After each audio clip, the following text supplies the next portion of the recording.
And good afternoon, everybody, and welcome to Hayesville, Kansas, and Campus Colt Baseball. I'm Todd Hook, along with Zach, at the controls of the engineered booth. We're bringing you live Campus Colts Baseball today. Maize South Mavericks are in town. They are 11-2 out of 5A. Here's how they will go. Jack Martins will lead it off and play shortstop, followed by Brock Ellis. He will hit second and play center field. Hitting third will be Tate McNew. He will be over at third base. In the cleanup spot will be Jackson Sullivan. He will play second base. Hitting fifth will be the pitcher, Luke Youngdahl. Hitting sixth will be the catcher, Hunter Higgins. Hitting seventh will be the first baseman, Corbin Stuckey. Canyon Acres will hit eighth and play right field, and rounding out the order is the left fielder, Braxton Russell. Again, that is Martins, Ellis, McNew, Sullivan, Youngdahl, Higgins, Stuckey, Akers, and Russell. Head coach Chad Christensen, assisted by Wes Phillips, Andy Preston, Dustin Rush, and Hayden Bontrager. Defensively for the Colts, left to right in the outfield, Van Asdale, White, and West. Madrigal at third base, Statler at a start at shortstop. Schroeder will be over at second base. Warkins will play first base. Grady Clements will doing the catching on the mound will be Ethan Powers. 4 appearances on the year for Powers, 15 2/3 innings of work. He is 0-1. He's given up 28 hits, 18 runs, 13 of which were earned. 7 walks, 5 strikeouts, and a 5.80 ERA. And the first pitch, just a bit outside to Jack Martins. First pitch weather, 62 degrees. Wind out of the northeast at 10, gusting to 15. That is blowing in from right center. So note to pitchers, serve it up. If they hit it out, tip your cap, get a new baseball, and get to the next hitter. 1 ball and 1 strike to Jack Martins. Playing shortstop today. And that's in there for a call strike 1 and 2. First pitch weather brought to you by hookbats.com. Good wood for good hitters since 2005. Mavericks 11-2 on the season. Pretty much top of the heap in 5A. That missed away. The count even now 2-2. Appreciate everybody joining us. We'll have a special guest here in Game 1. Get a little information about that in just a moment, but we do have a guest. So you want to stay tuned for that. 2-2 from Powers, and he hit him.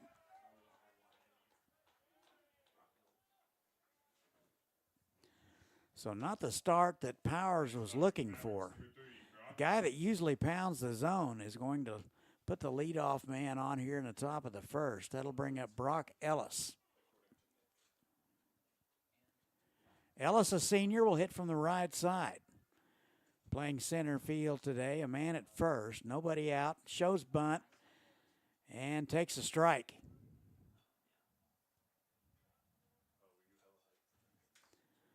So Mavericks thinking small ball here in the top of the first.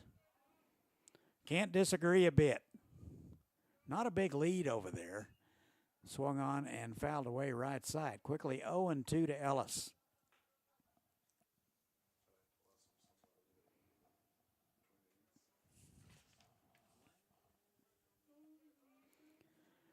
Colts giving up a lot of runs per game, about 6.5. About even on walks to strikeouts. That needs to be a 2-to-1 ratio, but that's about even. One of the bright spots statistically for the Colts, they've only been caught stealing 3 times, so expect them to run when they get the chance. That missed away, 1 ball and 2 strikes.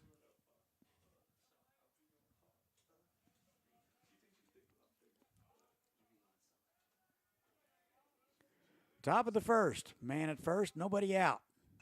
On the ground, left side, might be 2. Second for 1, back to first, not in time. So Martins is erased, 6-4, and 1 away. Ellis will reach on the fielder's choice. And Tate McNew Third baseman will step in from the right side. McNew, a junior. Runner at first base, that is Ellis. One out in the inning, top of the first. On the ground, left side, high hop for Madrigal. Second for one, they'll get him. Back to first, not in time. So a 5-4 put out, 2 away. McNew will reach on the fielder's choice. And it'll be Jackson Sullivan, the cleanup guy, will step in.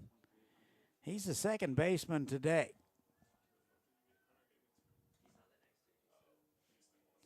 Sullivan, a senior as well. Fisted into right field. Coming hard is West. He won't get it. It'll drop in there. And it's first and third. Over to third base on the play is McNew.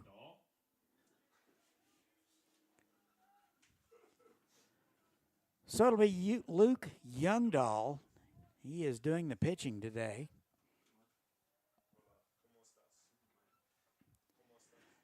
Runners at the corners, 2 away, top of the first, still no score.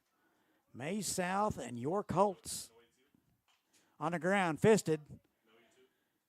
Up with it is Staylor over to first in time, and that will do it. So the Mavericks will strand a couple. We've played a half an inning. No score. Colts are coming up. This is Colts.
And the bottom of the first we go. No score between Maize South and your campus Colts.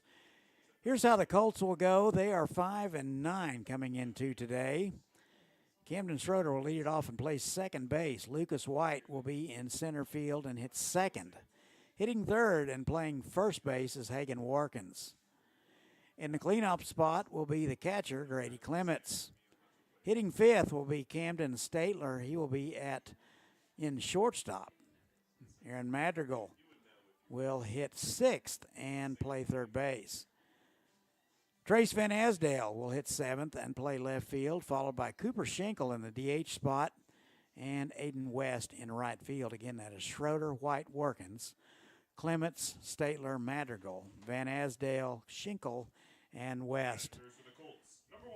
Defensively for the Mavericks, left to right in the outfield, Russell, Ellis, and Akers. McNew at third base, Martins at short, Sullivan at second base, Stuckey over at first. Higgins doing the catching and making his fifth appearance of the year is Luke Youngdahl. Here's Schroeder, and he takes a strike. Schroeder, a junior, hitting .302, one of the only, matter of fact, he is the only hitter hitting over 300.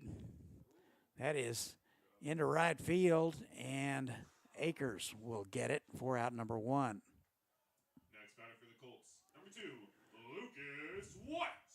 So it'll be the center fielder, Lucas White.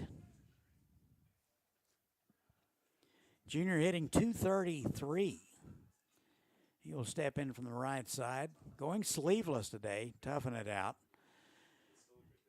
And the first one misses away, ball one. This inning brought to you by USD 261, a national Capturing Kids Hearts Showcase District and home of 3 national Blue Ribbon schools and a prestigious IB program. That one backed him off. 2 balls, no strikes to White. Fisted foul, and it's 2-1.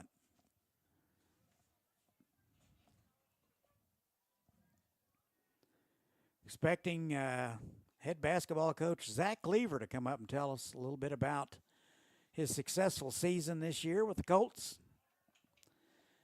That catches the outside corner. 2 balls, 2 strikes.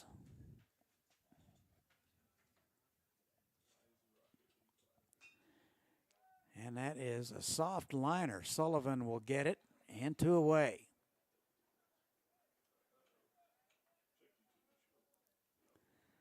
So that'll bring up the first baseman, Hagen Warkins. He's game number 2 starter on the mound.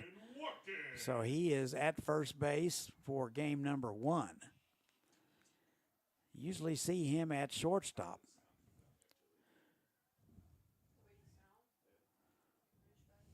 Warkins hitting .222. First pitch swinging, fouled away, strike 1.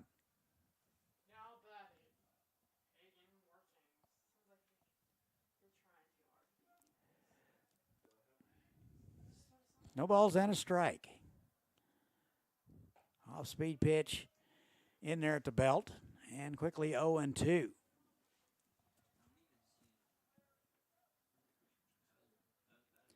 Colts dropped a pair earlier in the week to Derby. Fisted on the ground, right side, going to have to hurry. Sullivan up with it, flips to first. He'll just get Warkins by a half a step, and that'll do it. The Colts go quietly in order. We've played 1. No score. We'll be right back. This is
top of second, no score from Hayesville.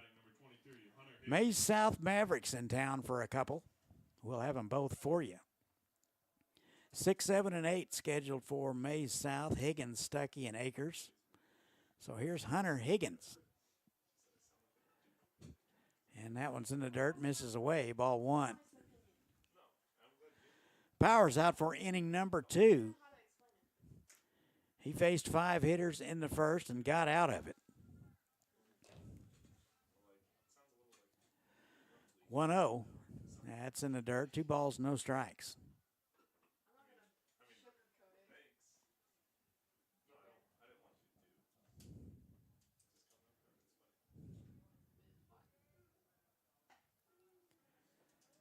And in there for a called strike.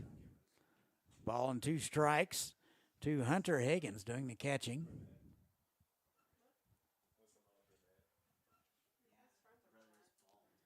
Two 2-1. On the ground right side, that's going to get through for a base hit. So base hit number 2 for the Mavericks. Higgins is aboard. Now batting number 4, Corbin Stuckey. So it'll be Corbin Stuckey, the first baseman. Stuckey, a senior. Breezy, cool day here in Hayesville. Bright, sunny, shiny day.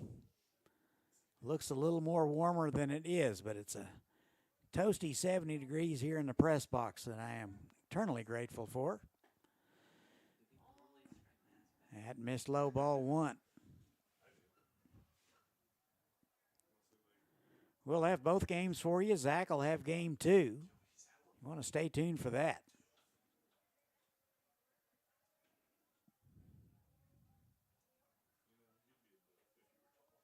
Top of the second, still no score. Shows bunt and missed away. 2 balls and no strikes.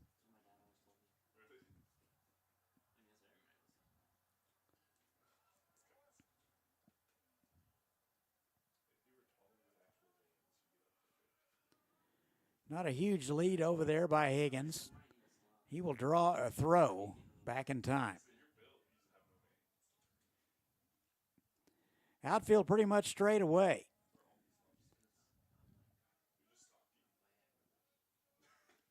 That missed away. Quickly 3-0, and Powers in a bit of a pickle. Gave up a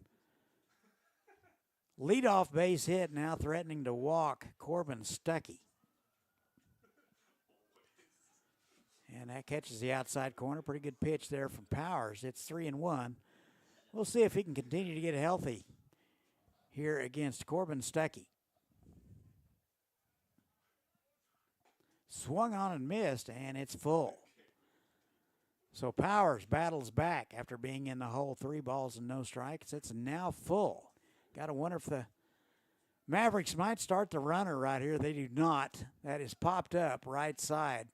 Warkins in foul ground. Shades are down. He will make the play. 4 out number 1.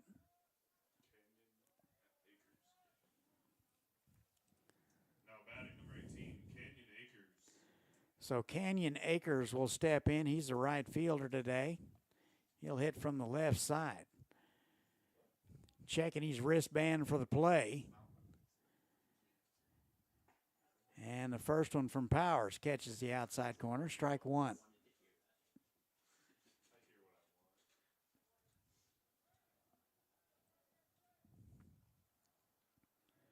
No balls and a strike. 1 out in the inning. That missed low. It's 1-1. If there are any seniors listening in, make sure you get your Zello done. Public service brought to you by Mrs. Morey in the counseling office. We know who you are, by the way, that haven't, but Mrs. Morey knows all, sees all. 2-1. That's a little flare into left field. That'll get down in front of Van Asdale. And it's first and second. Now batting number 1, Braxton Russell. So first and second, 1 out. Mavericks have really yet to square up Ethan Powers, but pretty good situational hitting and going with pitches. That one was just filleted into left field. Here's Braxton Russell. Corners are in. That's into right field. West is there. He'll get it. And he will make a strong throw to the cutoff man and hold the runner and 2 away. Now batting number 2, Jack Martins. Top of the order now for the Mavericks. Here's Jack Martins. He was hit by a pitch and forced out at second base in the first. So no official at bat as of yet for Martins. First and second, 2 away. Top of the second. That's in there at the knees. Strike 1. Pretty pitch from Powers and a good location.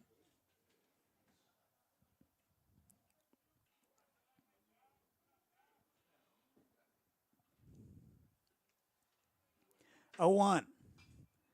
That is sprayed foul right side. Quickly 0-2.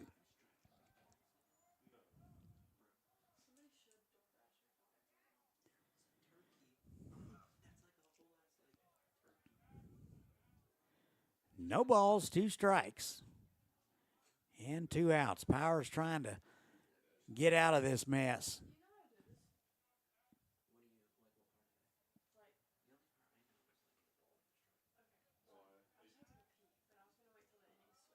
Oh, 2. Swung on and missed, and he got him. It looked like an off-speed pitch up around the letters. And Maize South will strand a couple of more. And we go to the bottom of the second. Still no score. This is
bottom of the second, no score. Mavericks and Colts. Bottom of the second. 4, 5, and 6 for the Colts. Clements, Statler, and Madrigal. Colts went quietly in order in the top of the first. First pitch swinging, popped up. Stuckey over to have a look. He'll run out of room and out of play. This inning brought to you by Valley State Bank, a proud supporter of the Hayesville School District and the Colts baseball team. Locally owned and operated, serving South Central Kansas since 1897. Clements hitting .211 on the season, takes a called strike on the inside corner. It's 0-2.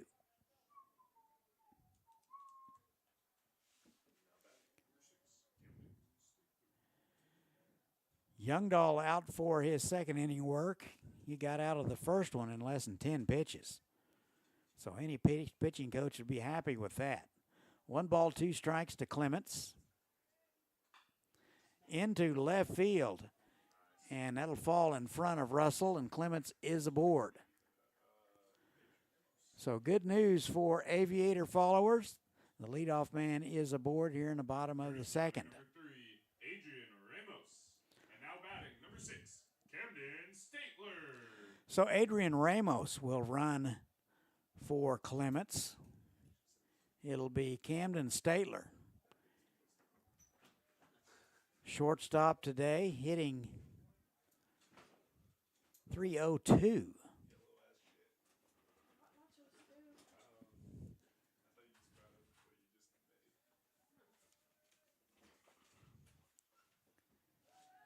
And the throw over. And Ramos back in there.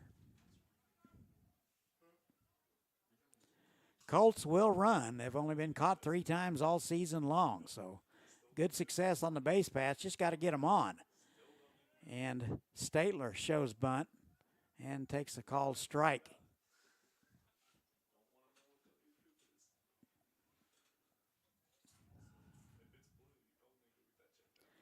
No balls and a strike. Shows bunt, gets it down, a good one. And they're going to let it fair. Fair ball it is. Catcher Higgins grabbed it, and Chalk went flying. And a fair ball. That'll be a base hit for Statler.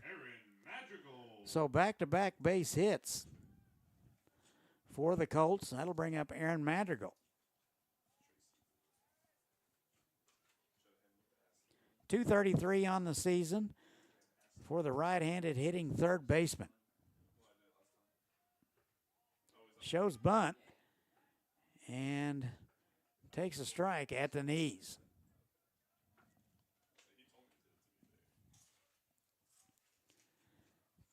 Colts are coached by second-year coach Colton Flax,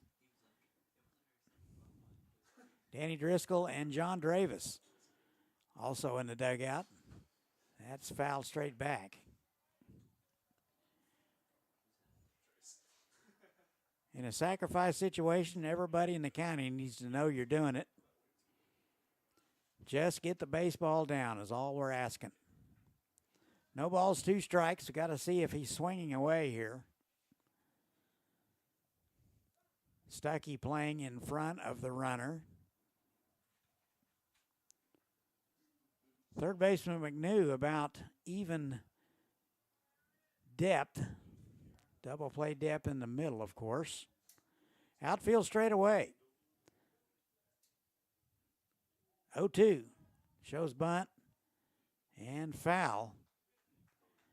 And Madrigal will be out. So 1 out in the inning. Now at bat, number 28, Trace Van Asdale. So Van Asdale will step in. Left fielder today, pretty much the everyday left fielder, a freshman. And that is low and away, ball 1. Good numbers for the freshman, 242. Runs well.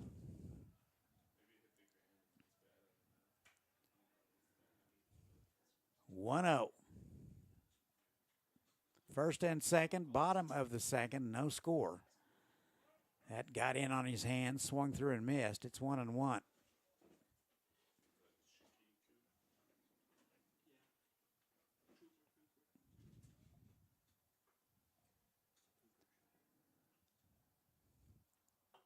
One ball, 1 strike. And that was right down the middle, foul straight back. He was on time, and the count goes to 1-2.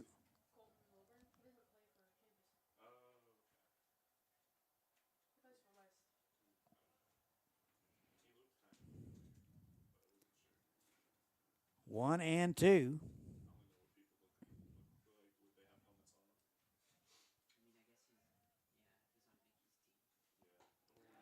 And the fastball just missed outside. Pretty good spot from Youngdahl.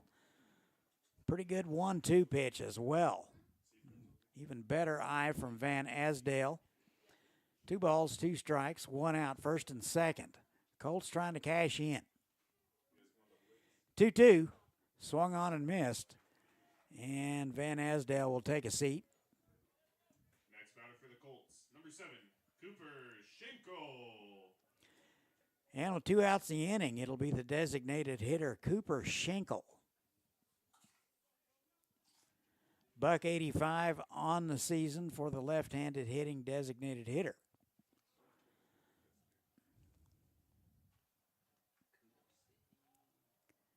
And the first one upstairs, ball 1. Pitch number 25 coming from Youngdahl through an inning and 2/3. Colts had back-to-back base hits to start it, has been stagnant ever since. That's fouled off. 1 ball, 1 strike.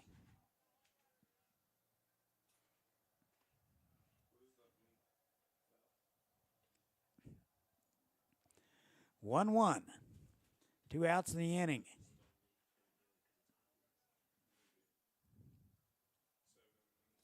Youngdahl with a couple of looks. Here he is. Here it comes.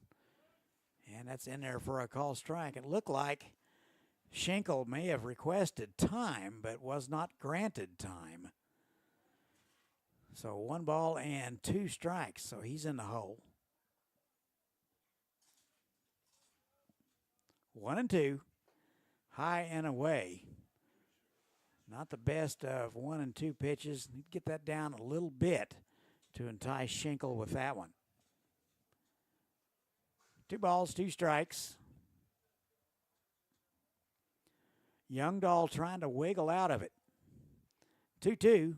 That's fouled away left side. Count remains 2 balls, 2 strikes to Cooper Schenkel.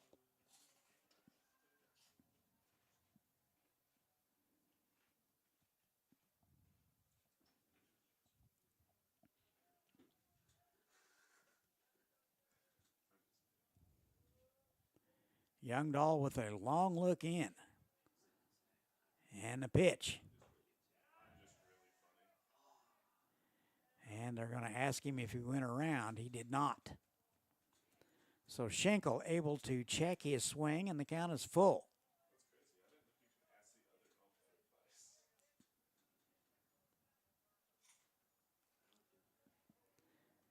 So the runners will be off with the pitch. First and second, 2 outs. And the count is full. And here's the payoff. And Youngdahl is going to step off and start over.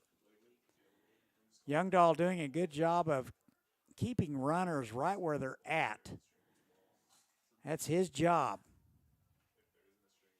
Can do that with a variety of ways. 3-2. Right down the middle. Schenkel will take it. And the Colts will leave a couple. We've played 2. No score. This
top of the third, no score from Hayesville. Game 1 of 2 between the Mavericks and your campus Colts.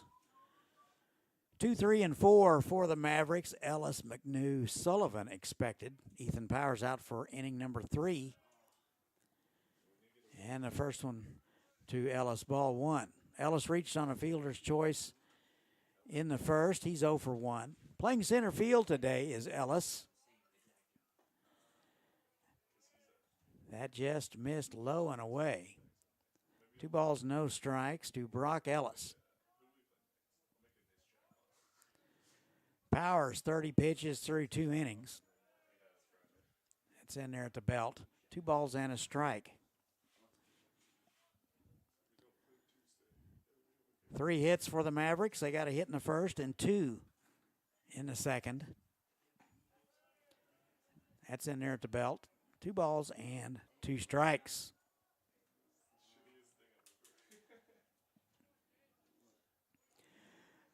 Game 1 of 2, we'll have both of them for you. Zach will have game 2. 2-2, that is fisted straight back. Count remains 2-2.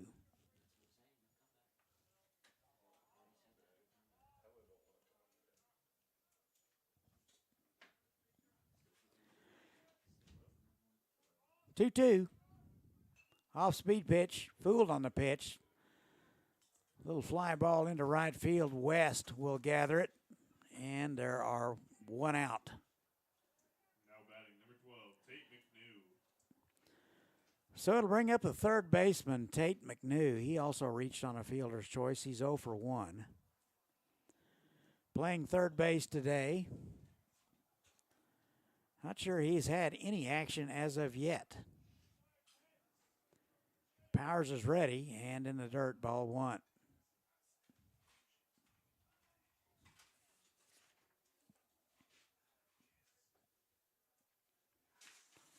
Power's a little upside down in his walk to strikeout ratio, 7 walks to only 5 strikeouts. He's given up 28 hits in 15, actually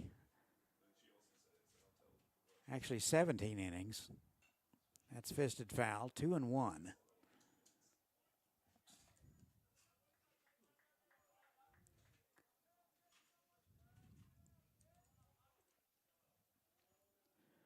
Two balls and a strike. It's in there at the knees. That's 2-2.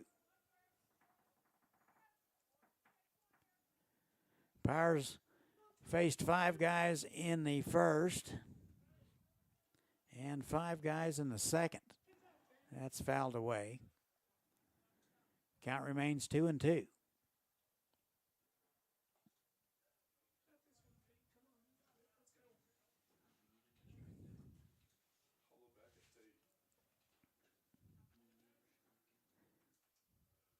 Two from Powers. Little number foul.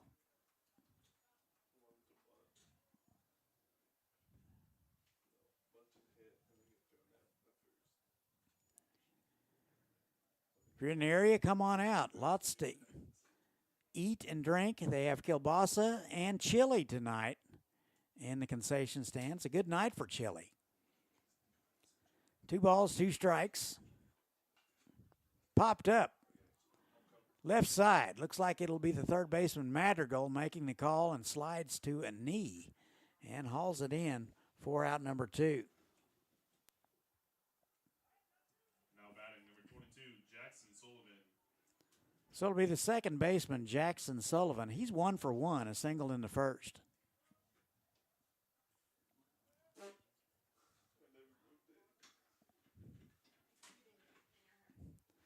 First one to Sullivan. That's in the dirt. Top of the third, nobody on, 2 away, and no score. 5A, 6A battle today. 1-0. That missed away. 2 balls, no strikes, 2 away.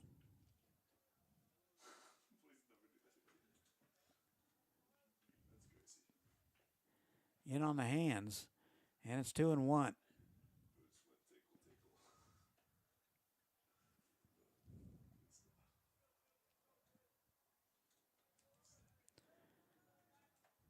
Bright sunshiny day, but don't let it fool you. It's chilly out there, folks. If you come out, bring a jacket on the ground, left side.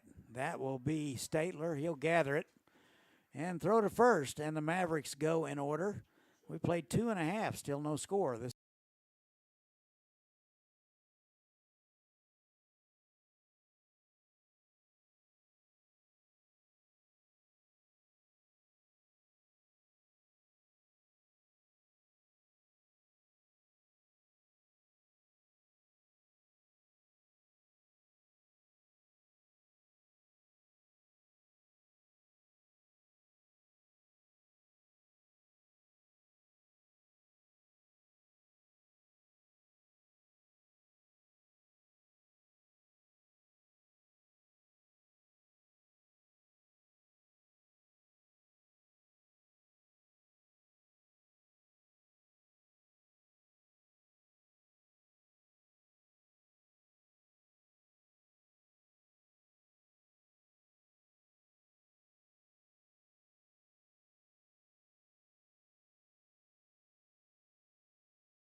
all right.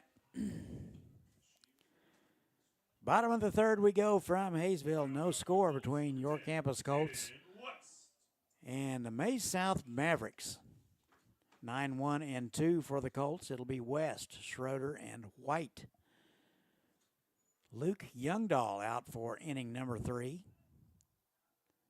Experienced a little adversity, giving up a couple of hits in the second. Otherwise, he has settled in nicely with 3 strikeouts. The first one to West, catches the inside corner, strike 1. Into left field, Russell. He will gather it, and there is 1 away. Next batter for the Colts, number 1, Camden Schroeder.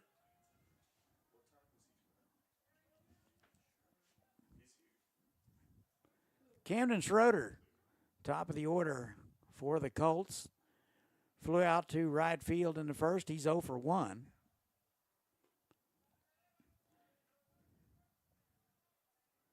One ball and no strikes. Schroeder, 302 on the season. On the ground left side, high hop for McNew. He'll gather it, take his time, and throws a strike to first base for out number 2. Next batter for the Colts, number 2, Lucas White. Looked like the first activity for McNew at third base today. It'll bring up Lucas White, the center fielder. 233 on the season. He is 0 for 1. Soft liner to the second baseman in inning number 1. And the first one, a fastball misses away. Ball 1. So good news. We've laid eyes on the man. So after this half inning, we'll have our basketball coach, Zach Cleaver, joining us. We're going to talk Colts basketball in just a moment. On the ground right side, Sullivan will gather it over to first in time, and the Colts go quietly in the order. We've played 3, no score. This is Colts baseball.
And welcome back. Top of the 4th we go. No score between the Mavericks and the Colts. It'll be 5, 6, and 7 for the Mavericks.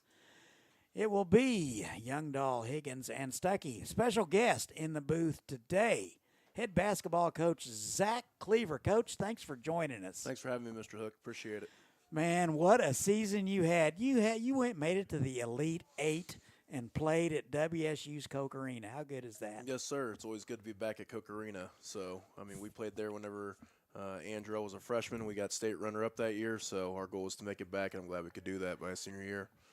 That was a lot of fun to go to that ball game. 14-9. Yep, 14-9. I think we, part of playing in the AVCTL is you got some really tough matchups. We had a couple games I think slipped away from us that we probably could have been a little better, but we got it done in the end and got to play at Coke and be sub-state champs. I'm still a little chapped about that Hutch game, but that's all right. I'll get over it here in a couple of years or something. Yeah, but, if you look at it, though, Kaysen missed the game winner in that game and pretty much similar shot on the other side to send it to overtime versus Derby. So I guess in the end you look at we got where we needed to go. Exactly, so a little growing experience. And all levels, Coach. JV 11-6, ninth grade 12-8, winning all around. Yeah, we our talent level has really grown. I mean, I think you've seen that across the state and across the nation. A lot more kids are picking up the basketball a little younger, so it's good that we've shown success at a younger age. I mean, coming from middle school to our high school is pretty hard because our middle schools play in a different league, so they play Clearwater, Mulvane, stuff like that, and then you jump to we're opening up with Andover and Wow. Andover Central, and so sometimes it's a little bit of a culture shock, but our younger guys did a really, really good job with that. Absolutely. And a leadoff walk to Luke Youngdahl, and it'll bring up Hunter Higgins. So how do you get those guys from what's the plan from 8th grade to 9th grade for your kids? The big thing's the weight room, honestly. That's the physicality of high school basketball is really, really hard, and developing your body. And the other thing is just work ethic, and I think that's where we were really successful this year. We had 5 seniors, and just the freshmen being able to see them every day and how hard they work and the hours they spend in the gym and after practice is really kind of setting an imprint on them. Ooh. So it looks like Higgins will dump one into right center, and it's 1st and 2nd for the Mavericks. We're talking to Coach Zach Cleaver, who took his team to the state tournament this year, to the Elite 8. So 1st and 2nd now for the Mavericks. So we're talking about getting guys ready from 8th grade to 9th grade. It sounds like to me you had 5 extra coaches on the floor every day to mentor those guys. Absolutely. Would that be accurate? Absolutely, and I'd even say we had even more. I mean, Landon Brown's been a starter for us for 2 years, and as a junior, he sure takes on kind of sometimes I forgot he was a senior or junior, not a senior. Yes, So it is hard to forget. Yeah, so I mean that's really good too, and our junior class is just solid. Cam Schroeder's a hard worker. David Caballero, those guys are hard workers too. And whenever you got a sophomore like Hagan Warkins who's going to go out there and just give it his all every time, we had a lot of leaders at different levels this year that really showed how to play. Sure was fun to watch them. Now I don't know. I'm not a basketball coach, but I noticed, and maybe you can comment on this, our conditioning seemed to be superior to everybody we played. Yeah, I mean, we decided what style of play we were going to do, and, our guys, we kind of wanted to play that run and gun press, and, part of the first thing in run and gun is the run. So, but those were guys you didn't really have to preach on. They didn't look at conditioning as a chore or as a punishment. They looked at it as, hey, this is what we got to do to get better. And whenever you look at it like that, it makes it a lot easier whenever you're coaching it. Wow. It was sure fun to watch because you put that full court pressure on. That was trouble for a lot of people. The guys didn't want the basketball. No, I mean, Cason Thomas is something special, and I told him, I said, as a point guard, I would never want to bring the ball up single-handedly against him. And then you got a guy like Jacob Weber, who's just a solid-looking kid, really hit the weight room. And you got Andrew on the back, and then Drake McPherson could play probably free safety somewhere. He'd go get the ball, and then Landon, is about 6'3". And then you bring some guys off the bench like Chris Caballero, who's speedy and gets after people too.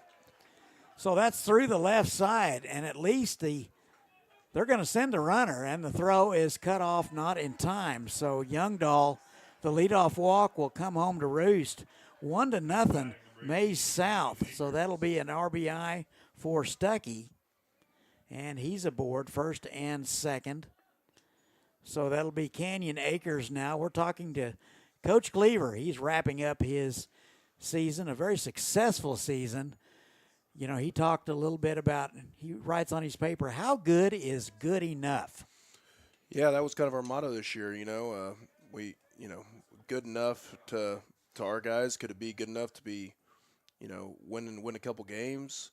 Is it good enough to just beat one team? Is it good enough to be, content with what, we looked at a couple of games, whenever we played well, and lots of teams kind of get complacent, and our guys every day we talked about, what our goal was, and our goal was to put up a banner, and that's what they did in the end. So, I mean, that's just shows how hard they worked and how they really stuck to that motto of how good is good enough. In here to left field, Van Asdale ranging to his left, he'll get it. Akers is retired. And 1 out in the inning. Now, you mentioned complacency. Is that something you address every day? Every day, every day. Complacency not only in the classroom. We have a motto up in our locker room says that practice winning every day, and that's not just on the court. It's in the classroom. It's in life. It's just having a winning mentality. And how do you get these kids to get out of the complacent way, which is really easy to develop in high school? So, Yes.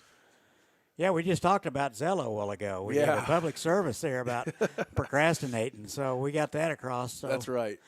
But winning doesn't come. You have to coach that, don't you? Yeah, you do. I mean, it's losing's easy. Okay. Losing's easy. A losing mentality's easy. And once it starts, it's easy to spread. Winning's hard. Winning's hard to develop. It's hard to spread. And that's why having success at younger ages and JV and freshman are really important. Yes. You know, a lot of people say your scores aren't in the paper, and why they're right, hey, well, we want to win at that level so that they develop that winning mentality, and that's their expectation. So that is their expectation. Okay. So a day-to-day operation in the classroom, in the hallway, I've seen you interact with kids. Your coaches are out there.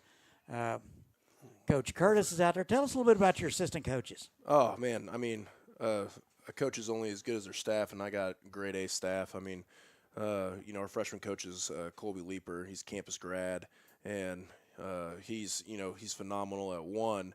Our we put him in charge of free throw shooting. We were one of the worst free throw shooter teams last year, and we put him in charge of that. He holds the campus record. I'll give him a shout out. Holds the campus record for all-time free throw percentage at 93%. Wow. And so we put him on that, and I said, that's something you're good at. And, I mean, Andrew Burden went from being a 65 to a 75 in 1 year. Wow. And then Kaysen also did really well, and so did Drake. And then you got Coach Curtis, and the amount of basketball knowledge that man has. He's been coaching basketball forever, and the sets he draws up every day, he comes up with something new, and our guys are so good at adapting and listening to him and figuring that out. And then Jalen Williams is our Rule 10. Man, you're talking about basketball training and skill development. I don't think there's anyone better in the state of Kansas than him. And wow, our guys that go to him and that train with him are just top of the line. And during the season, you can see our guys get better, just exponentially better because of the work that he puts in with them.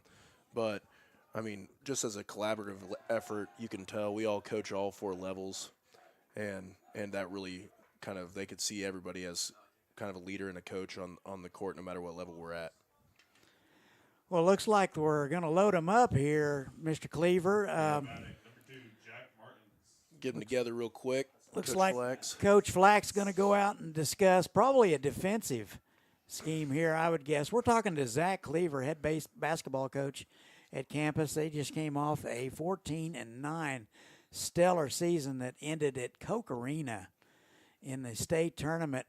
We're talking about his assistant coaches. Anything more you want to say about those guys? No, I mean, the amount of work that they put in extra and the amount of work they put into kids, in the classroom, that's the one thing. They're both great educators and great role models too, and I think that's what makes a really good coach. And that's something that Coach Peabody, he was up here last week talking about football, but it sounds to me like what you're trying to do and what you've accomplished is you have trained men. Mm-hmm. Yeah. I mean, I think you're trying to make men that can go out and be great husbands and yes, great workers and great employees. Because the reality is basketball is not, for a lot of people, are going to end after this year. It might end, but it might not. It might not. Yeah, that's true. We had a good amount that it's not going to end this year, so that's always good too. Top of the order for the Mavericks, Jack Martins takes strike one. He is 0 for 1 with a hit by pitch and a strikeout. So we're talking basketball with Zach Cleaver, 14-9. Some of his things that started in the summer. That is up the middle, Coach. And 2 runs are going to score, and it's a 3-0 ball game. So tell us a little bit about what's going to happen this summer. Yeah, I mean, summer development's great for us. State of Kansas has really changed the rules, so we get a lot more interaction in June than we used to, which is great for basketball, and you see a lot of kids really develop during that time. We actually have a lot of kids playing right now, our younger kids. They can start playing right now, and they're playing this weekend, so I'll be out watching them. Oh, cool. I did not know that. Yeah, so a lot of our younger kids are playing this weekend, so I'll be out watching them. But, I mean, we play in this camo tournament, so it's Kansas, Missouri up in Kansas City, and we actually won it whenever we went undefeated. And we played in it every year since, and it's a phenomenal tournament. You play Kansas City schools, you play some Missouri schools. And so that really gets our guys kind of excited. You get to see where you're at. Then we play in the Metro League, which has teams like Maize South, Capon, pretty much at Maize, Derby, everyone that you see during the year, and we get a kind of a looser feeling, but you get to see kind of what your team has, and they get to see what everyone else has, and then we ended out with the Friends tournament, and man, Coach McClintock down there, he's done a great job at getting Wichita schools into Friends. Roll it up. On the ground left side, and Statler will take it himself, roll it up, and get out of it. And that's just what the Colts needed.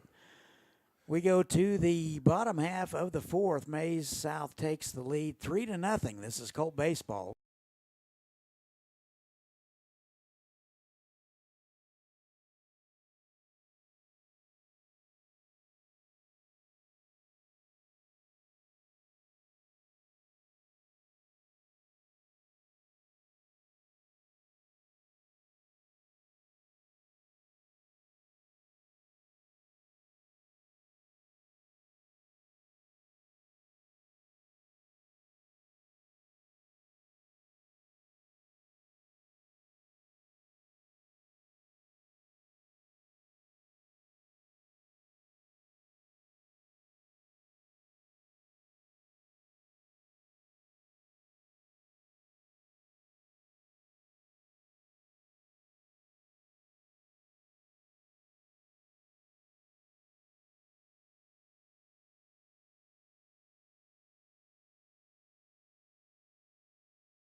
Bottom of the fourth we go. Mavericks get 3 in the top. They lead it 3-0.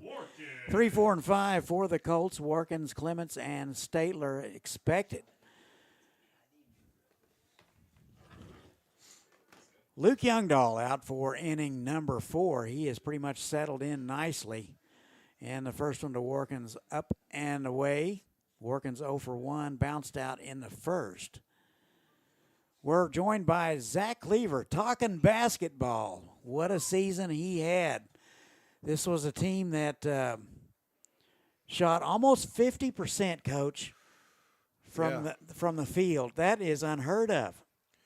Well, it helps whenever you got kids like Hagan Warkins who can put it in right next to the goal, and getting phenomenal passes from guys like Jacob Weber and Kason Thomas. So we did a really good job at not settling this year. I thought some games we did, but really taking it to the hole and being effective whenever we got down there. And almost 27% from three-point line, which is pretty dang good, I think. It is. We had a couple guys that didn't have the best shooting year, and then we had a couple guys have a really great shooting year. You know, Andrell shot the ball really well. I think he was around 30-something%. Landon Brown shot it really well. Amaje Bowen shot it really well, and Kason Thomas really came on, pulled it. There it is. That's on the ground to right side. You're right, Coach. He did pull his foot, so Warkins will be aboard. Sullivan had plenty of time, but the throw pulled Stuckey off the bag. Hey, I tell you what, though, you got to rush it with Hagan. That guy goes 100% all the time. Yes, he does. You don't ever take a break with that guy. No. So it'll be the catcher, Grady Clements. He's 1 for 1, singled in the second. So this is kind of a personal question, but how does your staff deal with adversity with your players? Absolutely. I mean, adversity is something that is really hard for high school kids because you have to be taught how to handle adversity. A lot of kids aren't taught how to handle adversity, and whenever bad stuff happens, you got to have kind of a next play mentality, especially with high school kids. If you get on to them too much or anything like that, they're gonna crumble. They think it's the end of the world. You know, you brought up the Hutch game. We lost that Hutch game, and instead of being down, I was like, hey, let's learn from it and let's build from it. And from then on out, whenever we had a mistake or something like that, it was next play. It's not the end of the world. And the other thing is having good teammates. If your teammate's not on you, that kind of helps you a little bit too. Coach might be on you a little bit, but if your teammate's telling you next play, and Andrew and Kason were our two team captains this year, and why they're really, really talented basketball players. They're really, really good teammates. Wow. And Yes. they're the guys that are telling you, hey, you'll make the next one, or hey, I'm gonna, Landon Brown was one that, he quit shooting one game. I think he was over 5, and Andrell's like, I need you to shoot it every time I throw you the ball. So I don't care if you miss it, shoot that. Well, thing. Andrell always has a play in mind, doesn't he? He does. There you go.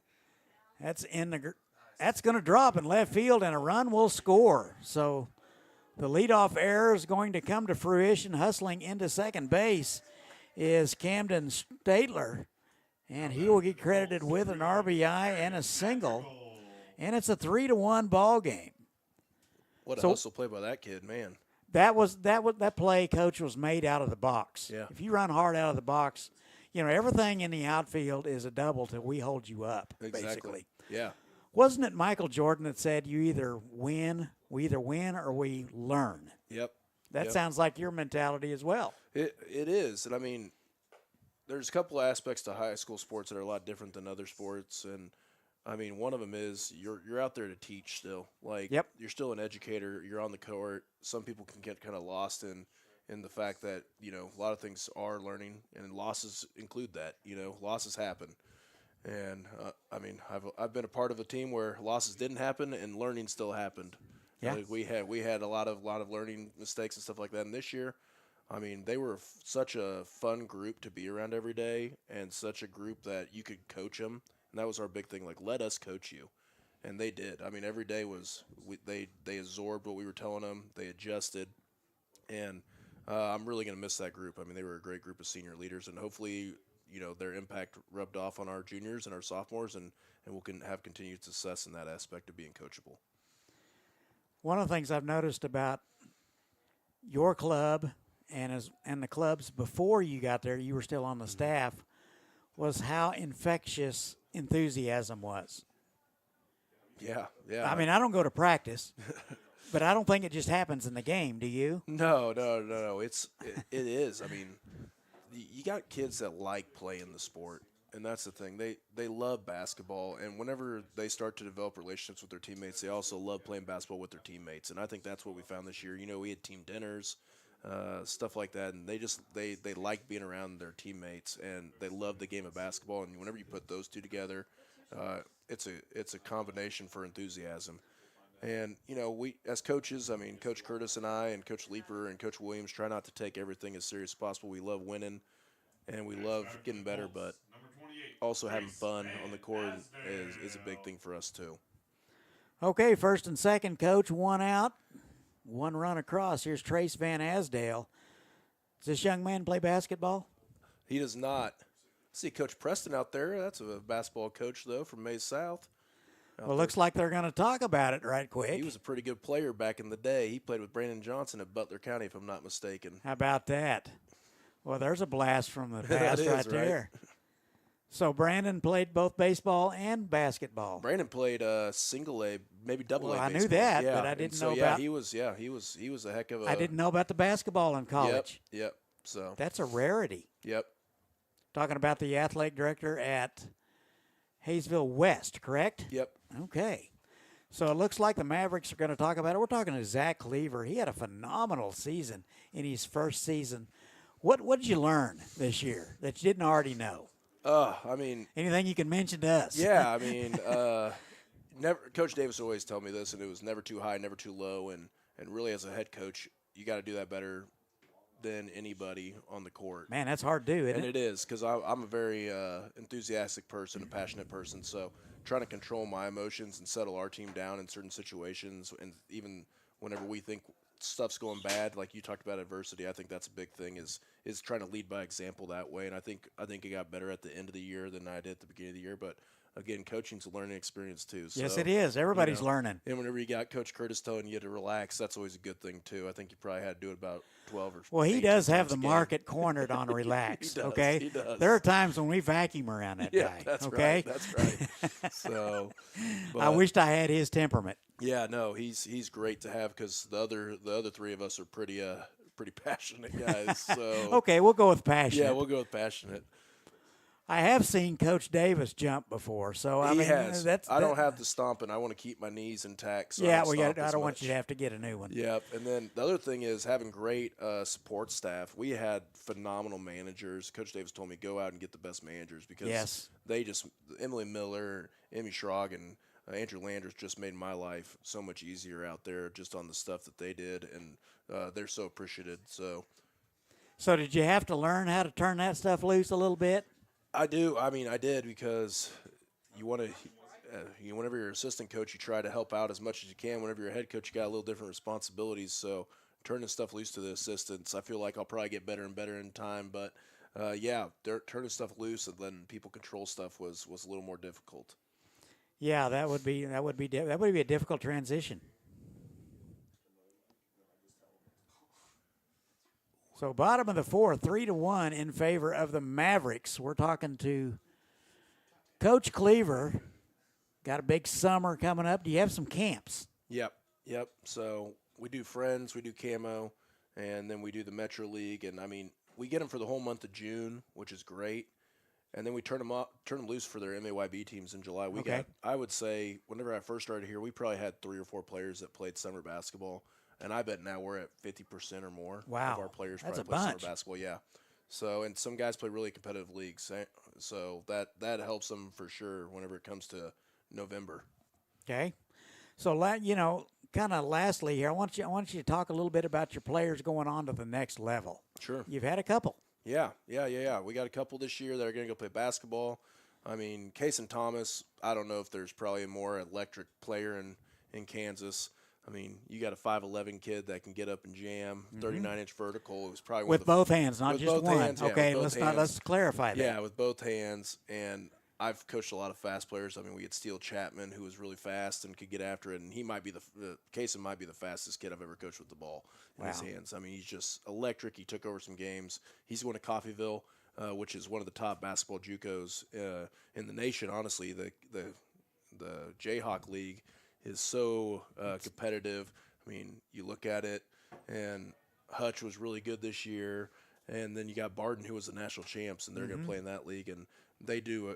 Coffeyville does a great job at developing point guards, and they love him, and so he's going to go there. And then I want to talk about Drake McPherson. He's going to go out to Garden and play football. Football, yes. And I told his dad whenever I talked to him at the beginning of the year, I said, hey, if Drake put as much time in football as he did in basketball, he'd probably be going to play basketball somewhere because that's how good he is for only playing a couple months out of the year. And, I mean, he was a second-team All-ABCTL, which says something in our league, and then he was an honorable mention All-State player. Wow. And you just go, for a kid that really gave us, 1 month, couple days in the summer, and then came in November because he got done with football and started playing. I mean, he was so awesome, and I think he's going to do great things at Garden City Community College. Yeah, that's a big time college football that's team a big out time there. College football. I mean, you want to talk about another great JUCO. I mean, they're great in basketball, and they're also great in football. And Man, they've been good in football ever since I lived out in that country 50 man. years ago. And they produce athletes, and it'll be great for Drake to go out there and get a chance to play for some really, really good coaches and some really talented kids.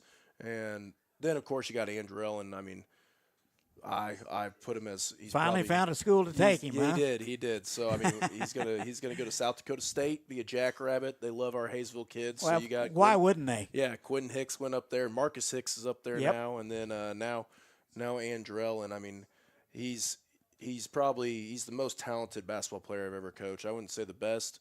I think him and Sterling Chapman are probably up there as a tie, but talent-wise, I mean, whenever you're 6'6" and you can play like he plays from the outside, I mean, He's got touch. Shoots it so well, and he's so good defensively. And, I mean, he's going to go down. He's the second leading scorer of all time behind Sterling, second rebounding all time behind Sterling, most single-season points this year, beat Kip Pulliam's record, which is from 1989.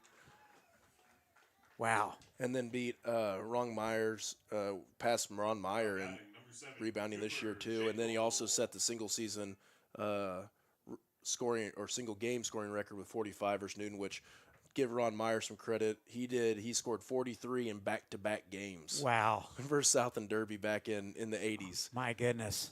So it's really awesome to see how good Andrell's been. And honestly, he'd probably be a 100-point scorer if he didn't play with Sterling and Stevie freshman year. And those two shot it lights out and were both really, really good. Yeah, he never got the ball. Yeah, so. I mean, he was a role player, and but I mean, he's phenomenal, and he's going to be really, really talented. But the thing I'll talk about the most is, I mean, we got guys going to play next level, but every one of the kids that we had were so great during the year. I mean, I hear coaches all the time talk about discipline problems. We didn't have a single one. Nope. We didn't have a single problem with discipline, showing up to class, doing anything like that, getting good grades. I mean, they handled themselves professionally, and they're just going to be great kids for whatever they do. Well, how many guys, and the word humble comes to mind, how many guys can you see go out and score 40 points in a game, and the next morning they're serving coffee? Yep, that's exactly right. So And delivering passes in the counseling office. Yep, Usually your star athletes are missing that part, but our kids don't miss it. So I'll give you one story to end on, Mr. Hook, just to give Andrew a little props. Is he called me at 6 o'clock in the morning that morning and said, "Hey, I'm sick. I think I got the flu. Like, I'm going to come to school and I'm going to give it a go." Well, he came to school. He forgot there was a Super Colts game. He's a Super Colts coach, and it's at Newton. Oh boy! And he's like, I told these guys I'd coach him this game, so I'm going to get on this bus. So he goes to Newton on the bus, goes, coaches the Super Colts, feeling terrible, comes back. He takes about an hour nap during seminar. We get up, get on the bus, drive to Newton. He's feeling terrible. Again. He takes a nap through the JV game in the locker room. He's sweating. And then he goes out there and drops 45 points and throws Wow. up and halfway through the third quarter. And he's just, I mean, that's the type of guy he is. Boy, he's a gamer, isn't he? He's a gamer. He's a gamer. So we like to say he got 2 dubs in Newton that night with the Super Colts and just by himself. But So the Jackrabbits are getting a dandy. they're getting it. They know they are. They were in the run-in. They were right behind Drake, and it was a really hard decision for Andrell. And, I mean, you know how good of a coach DeVries is because he went to West Virginia. Mm-hmm. And, you know, whenever that change happened, I mean, Coach Henderson there is phenomenal down in South Dakota State. And, man, I'll tell you, in January they're going to play Wichita State here at Intrust Bank. And I know Andrew Burton's going to come and put on a show for some people in Wichita. I can't wait to watch that. That's right. That is going to be really, really good. So it looks like the Colts coach are going to leave them loaded. We've played 4, but they get 1. And our new score 3-1. We're talking to Zach Cleaver here, the head basketball coach at campus. So any thoughts on next season, things you want to accomplish, anything you want to change? I mean, we're going to change the style of play we have. We adjust our style of play to the players we have. And, you know, why we'll change it up and you won't have 6'6" out there dunking it and stuff like that. Correct. I think our players are ready to step up and we'll look a little different. But Landon Brown's going to be the same. You got kids like Hagan Warkins coming in that got some really good playing time this year.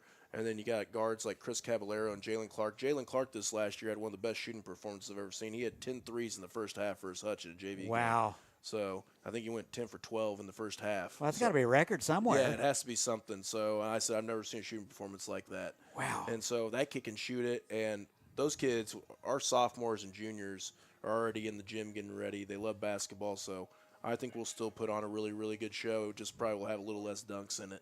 That's all right. You know, they're overrated They're anyway. still worth 2 points. Still worth 2.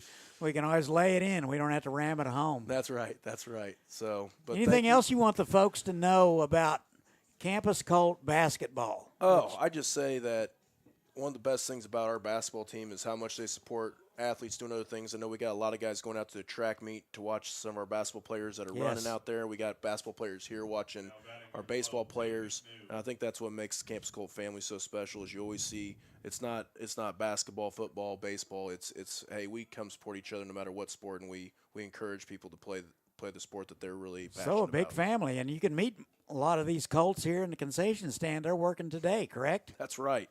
Kielbasa's and chili and dogs. hopefully we have some left Yep, when you yep. get back down there. Might be, hopefully. So this is Zach Cleaver, folks. He is one heck of a guy. Great family. Can't imagine a better coach being here. I sure appreciate you coming up. Well, thank you, Mr. Hook. You guys do a great job. Shout out Zach Fairbaugh and Peyton Snell, too. Boy, yeah. Some 060 out here. Listen, we come a long way. 3 years ago, we didn't know where the ballpark was. Oh, so my now gosh, we I know. know. Now we're here and look now we at 'em. can't get rid of them. And Okay. And as far as basketball goes, I don't know if you can get some better people to step in for Dave Common than these guys. And so Yeah, they Dave, just- that's big those shoes are, to those fill are big right shoes there. To fill, and they've done a great job, and we sure are going to miss them next year. I am definitely going to miss them. These guys can fix any problem whatsoever. They can. So we're going to have to find two Got to find two more. Hey, you talked about basketball, the trickle-down effect. I think we got some guys that have learned some stuff from them and hopefully can carry it on. Absolutely. I'm sure I'll get a text from one of them saying, what the heck's up with this, though? They're not doing this right about halfway through the first game.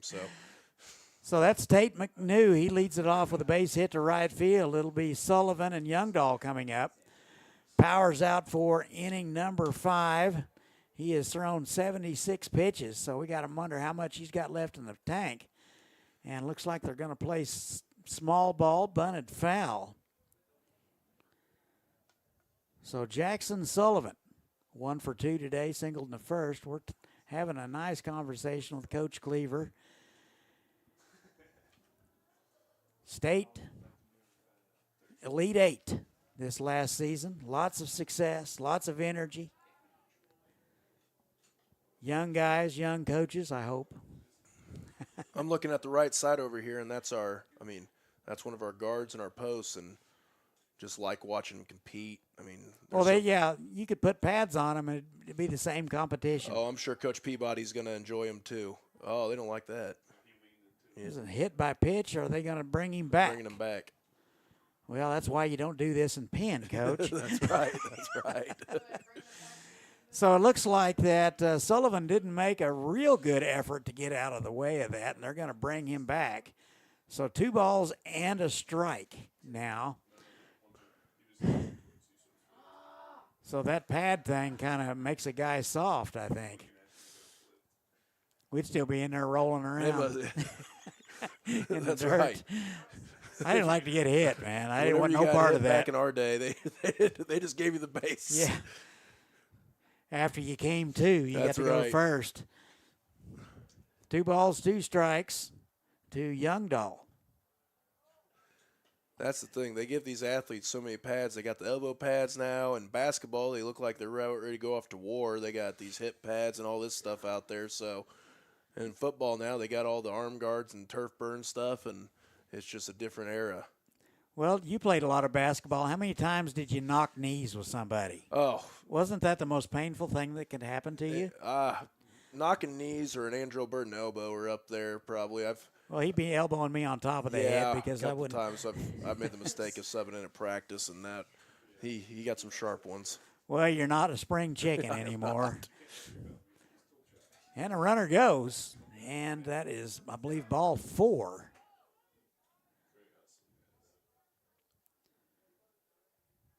So not sure what was called. That might be. Batter interference is what it's going to be called. It looks like he stepped over home plate when the catcher, that would be Clements, trying to make the throw to second base. So down to second is McNew. Strike out to Sullivan. That's good because I did that in ink. 1 out in the inning. But you talk about great, like developing good kids. I look out here. Coach Flax has so many good kids out here. I got most of them in class, and man, they're not hassles. Right. They act the right way, and so they represent campus athletics really, really well. You Yes, look at they somebody do. like Grady Clements. He's a great kid. Powers on the mound. He's an IB kid, and then you look at the middle with Schroeder and is that Statler at short? Yep. Statler got both of them in class. Awesome. They're about maybe 5'3" combined. Yep, Lucas White, like just great kids. You got Warkins. And that's a called strike to Youngdahl, and it's 1-1. We're talking to Zach Cleaver, talking about his plans for next year's basketball season, coming off season number 1, where he made it to the Elite 8. And we're thinking state championship next year, right? Correct? Hey, one thing you never say is you never say rebuild. And so if you say rebuild, that means you're admitting something. I always like the term reload. So Reload. I like that term. Reloaded for next year. Think we're just going to have to run them to death next year. Oh, these guys like to. But again, 1-2. That's into center field. That'll be the center fielder, White, making the call late. It looked like Van Asdale had a better angle on it. At least it was glove hand side for Van Asdale, but that is going to go as an error. Over to third is McNew. And into second base is Youngdahl. So that's a ball that's usually caught. And it looks like they're going to put on Hunter Higgins. So they can just nowadays you don't even have to pitch. Don't have to pitch to him. It speeds up the game, I guess. It does. I think that's a good idea. I think it is too. Especially for high school, because pitch count's a pitch count. That's right. That's 4 extra you don't need. So looks like they will intentionally pass Hunter Higgins. And the bases are loaded with 1 out. Colts looking for a double play ball right here. Corbin Stuckey will step in. He was credited with an RBI. He's 1 for 2 and scored in the 4th. So Colts infield drawn in. And the first one up and in, ball 1. The last thing I want to give a shout out to is, and I know you know this because you say it all the time, is we've got one of the best training programs. Oh, ever, my too. goodness. I mean, we had Gabby Stauffer, and, man, she was phenomenal, just one of the best trainers. And then we also had Aiden West, who's pitching for the Colts. And those two, Mr. Monk does such a great job. Our athletes are taken care of. Our sports medicine program is probably the best in the state and the best kept secret. Oh, easily. And, I mean, it was funny. We brought some colleges in. You know, we brought Drake in and South Dakota State in. And they were like, hold on, this is your high school training room? And we said, yeah. And they were going through, and they're like, this is comparable to ours. I've been to doctor's offices that weren't that well maintained. Yeah. So, yes. And the way Mr. Monk gets those kids ready for situations, he doesn't have to be there. He trains them really, really well. I mean, Gabby and Aiden could handle anything that happened, and our athletes sure appreciate it, and our programs do. And I know just the amount of work that they put in, time extra, is phenomenal, and just what a great real-world experience that those kids get. Yeah, you got to thank Coach Monk. He coaches. Yeah, he does. 4 teams. Oh, coaches every season. Yep. So a walk to Stuckey, and that'll walk in a run. It is 4-1. Number 18, Canyon Acres. So McNew will score on the play. And Coach Flax looks like he has had enough. Pitch count up around 95 for Powers. Got to think that's probably all for him.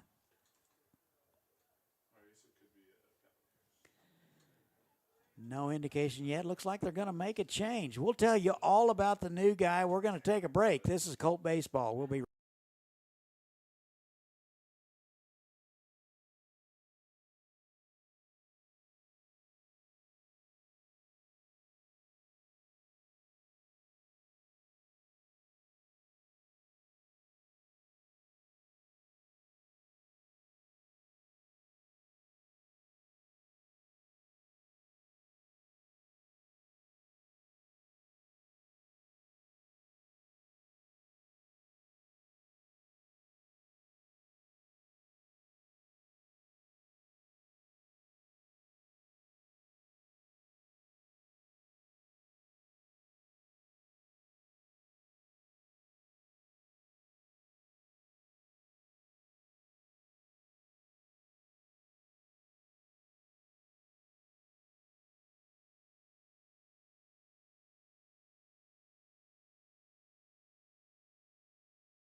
Hit me. And looks like the Colts will make a change. We're in the top of the fifth, 4-1 in favor of the Mavericks. One out. It'll be Madrigal will take over. He's made 7 appearances so far, 9 2/3 innings of work. He's 1-0. He's given up 18 hits, 17 runs, 14 of which were earned. 4 walks, 5 strikeouts, and an ERA just north of 10. First pitch to Akers in there for a called strike. Bases are loaded. That's into center field. Coming hard is White, and that'll be Statler out to make the grab for 2 away. Shout out to Mom Becky Hook recovering at home. I'll be over in just a little bit to look after you. So try to get this first game out of the way, and I'll head that way. So 2 outs in the inning. Workins goes to third, and over to first is Schenkel for your defensive changes. Here is Braxton Russell. He is 0 for 1, was hit by a pitch in the 4th. And 0-1, that is fouled out of play. Quickly 0-2. We're in the top of the 5th. Mavericks got 3 in the 4th and 1 so far here in the 5th, but they have them loaded. Madrigal trying to slam the door and stop the bleeding. That's fouled away right side. Quickly 0-2. Had a nice visit with the head coach, Zach Cleaver. Just completed his first season at the helm of the Campus Colts and all the way to the Elite 8 of the state championship. Very successful season, very successful ball players. So appreciate him coming up and talking about his team as well as the future. And the future looks very bright for campus athletics. No balls, 2 strikes to Russell. In the air, right side, Schenkel. Ranging in foul ground, he will grab it, and that'll do it. So Madrigal does a job. Maize South gets 1. They leave them loaded. And we go to the bottom of the 5th. 4-1. This is Colt.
Hit me, brother.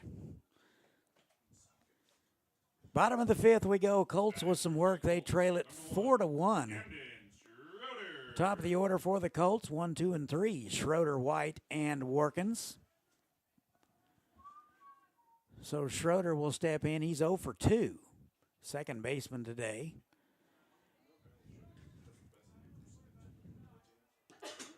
Takes the first one outside, ball 1.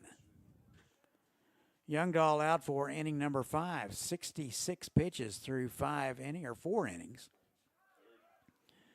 And quickly 0-2 to Schroeder. 302 with 9 stolen bases. That leads the club.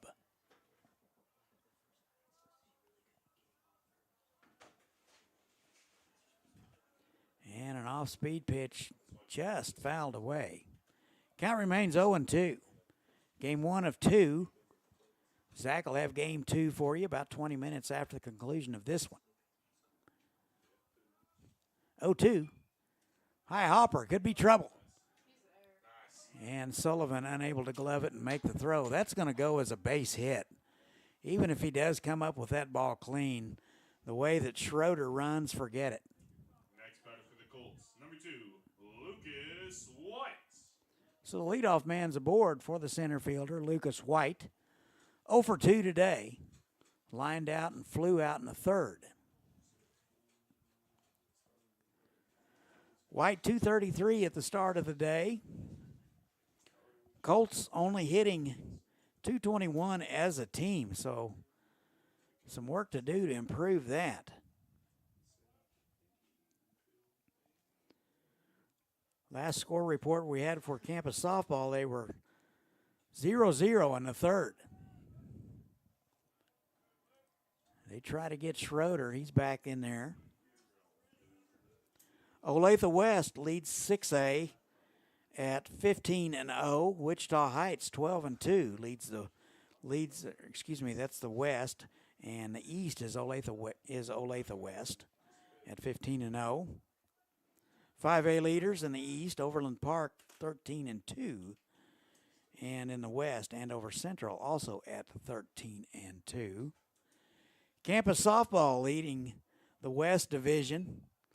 That ball is bunted, a good one, and they're not going to get him.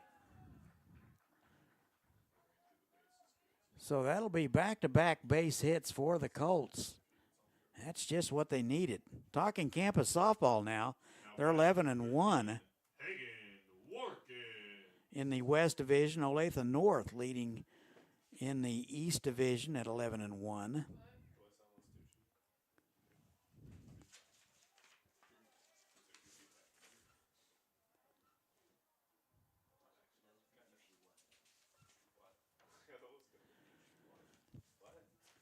Colts softball hitting 428 as a team. That ball is bunted, popped up, and Warkins hitting from the left side will fly out to the third baseman, McNew. So 1 out in the inning. Colts attempting to go small ball 3 times in a row, and it backfired. That'll bring up Grady Clements. So back to Lady Colts softball hitting 428 as a team. Butler and Clements both hit 2 home runs each against Hutch. And softball pitching, combined ERA of a very stingy 3.181.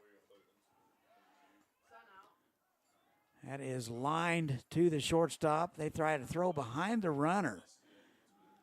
So Clements a little unlucky and 2 away.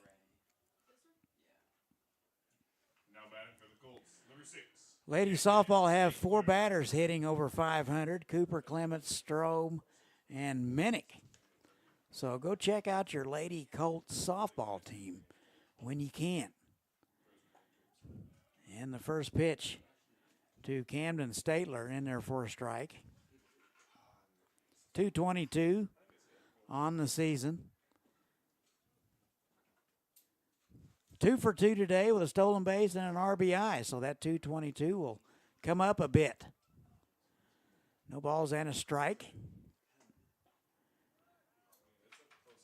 That is outside, 1-1. Cool, crisp day. Kind of feels like football weather out here today. Temperature low 60s. What wind we do have is blowing in from right center, so that's blowing in.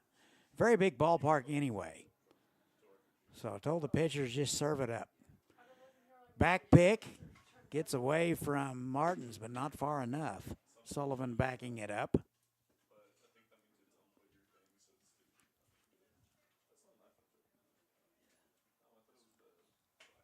One ball, 1 strike to Statler. He's at shortstop today.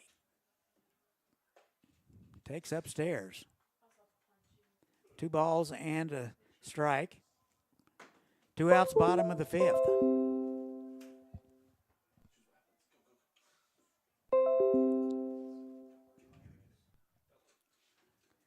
Two and one.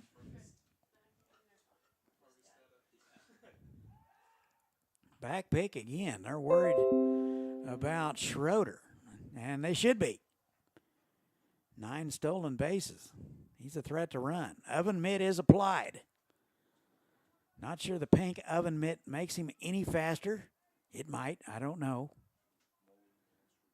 We'll have to send a call slip and ask him about that. 2-1. Inside. Almost hit him.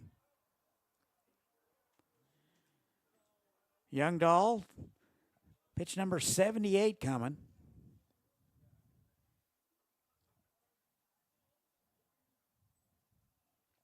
Three balls and a strike. That is foul straight back. He had a pitch he could handle. And the count goes to full. This inning brought to you by hookbats.com. Good wood for good hitters since 2005.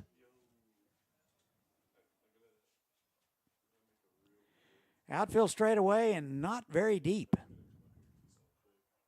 Runners go. And upstairs. 4-4. Now batting, number 11, Aaron Madrigal. Colts have them loaded in the bottom of the fifth with 2 outs.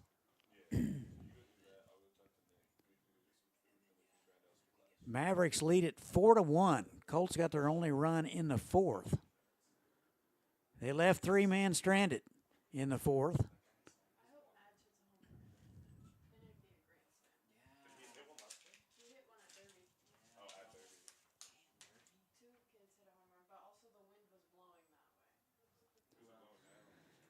So Higgins out to talk to Youngdahl a little bit.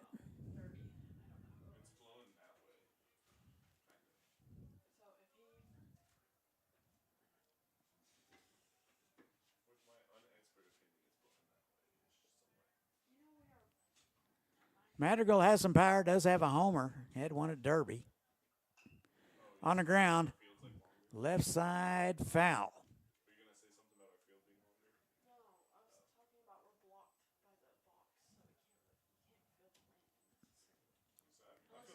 Bases are loaded. Bottom 5. Colts need a base hit right here. And the pitch. Off-speed pitch catches the inner half. And quickly 0-2 to Madrigal. 2:33 at the start of the day. Madrigal now doing the pitching. Moved from third base to pitcher last inning. No balls, 2 strikes, and he takes a timeout. Going to make him start over.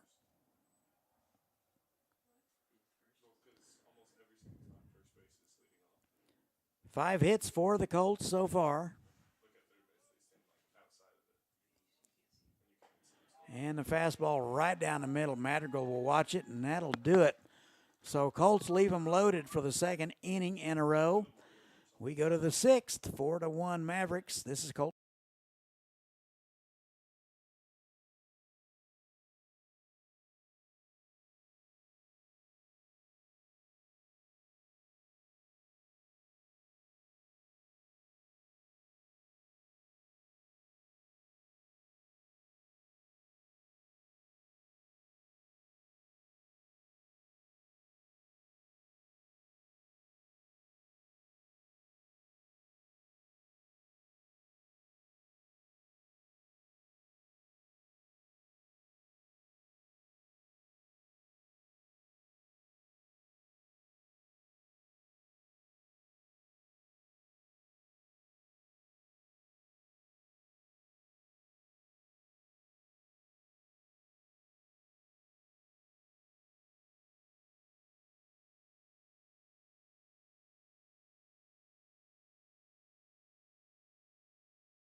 Top 6, 4-1 Mavericks. Top of the order, 1, 2, and 3. Martins, Ellis, and McNew. And looks like Madrigal out for inning number 2. He got the final 2/3 of the 5th. First one in there for a strike to Martins. Had missed low and away. 1 ball and 1 strike. Martins 1 for 2. Was hit by a pitch in the first, struck out in the second. Singled and drove in a couple in the fourth. He pops this one to center. White in his tracks. He'll get it for out number 1. Now batting number 3. Ethan Powers started the game, went 4 in the third. He gave up 7 hits, 4 runs, 3 of which were earned, 3 walks, and a couple of strikeouts. So he'll be on the hook for this one if things don't change in a hurry. Here's Brock Ellis. Shows bunt, gets it down left side. Madrigal off the mound quickly makes the play, and the throw is not in time. Madrigal did everything he possibly could, fielded it cleanly, and threw a strike. But Ellis just too speedy, and that will be a base hit. His first of the ball game.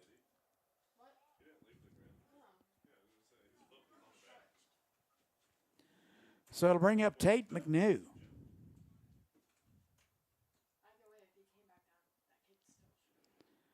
One for 3, singled and scored in the 5th. And he takes ball 1. McNew, the third baseman today. They play him straight away. And that's inside. 2 balls, no strikes.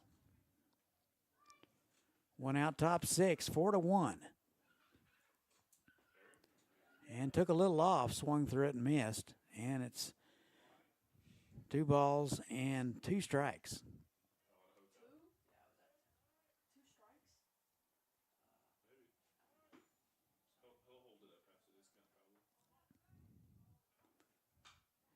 That is into center field. Coming hard is Van Asdale and White. They will converge.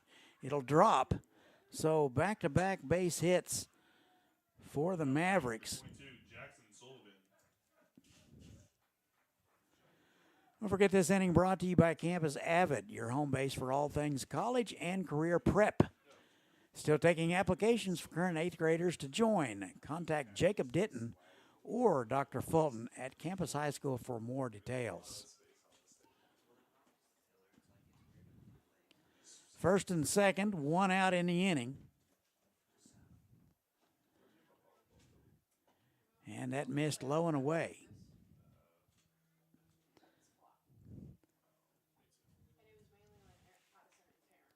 Clear night here in southern Kansas, but cool. Still got time to come out if you're in the area. Bring a coat.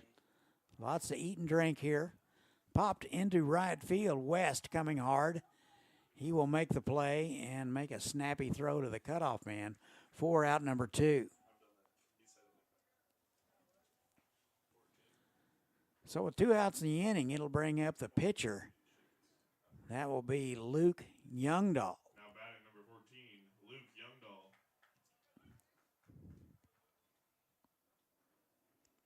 Youngdahl 0 for 2 with a walk. Walked in the 4th and scored.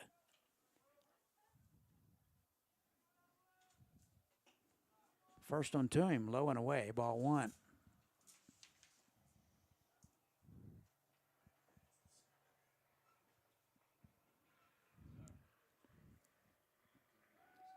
And they have him picked off. Looks like Ellis is in the rundown. He is hit by the ball, but Colts recover. And it looks like they are going to apply the tag after multiple throws. So a routine 2-6-4-6-4. And that is out number 3. Looks like the Mavericks will strand 1. We go to the bottom of the 6th, 4-1. This is Colt Baseball.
All right, hit me, brother. Bottom of the sixth. Colts running out of time. They trail it 4-1. Bottom third of the order, 7, 8, and 9. Van Asdale, Schenkel, and West expected. New pitcher on the mound. It will be Akers. And Youngdahl will go to right field, so just a straight swap. Numbers for Youngdahl, 5 innings of work, 4 hits, 4 runs, 3 walks, and 6 strikeouts. A good afternoon for him. He is on the hook to win that one. So first one to Van Asdale, swung on and missed, strike 1. 0 for 2 today, a couple of strikeouts for the youngster. 12-6 breaking pitch misses upstairs, and it's 1-1.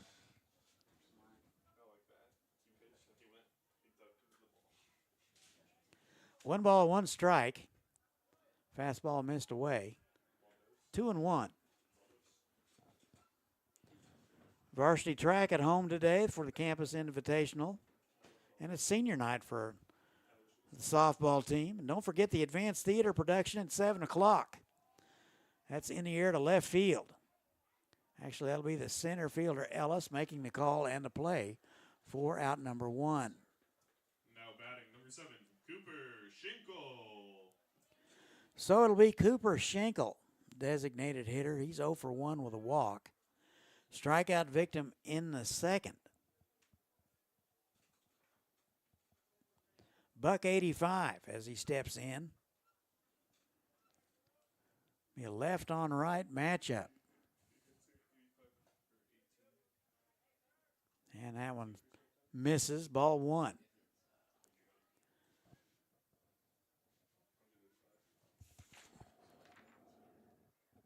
Pretty clean ball game so far. Only a couple of errors committed, 1 from each club. 2 balls, no strikes to Schenkel. Schenkel now the first baseman. That is popped up right side. Looks like it'll be the second baseman, Sullivan, making the call in short right field for out number 2. Now batting number 10, Aiden West. So with 2 outs in the inning, here's Aiden West. You did say, and you're visiting Campus Colts.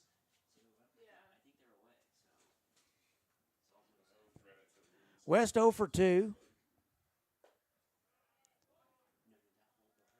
Takes ball 1 inside.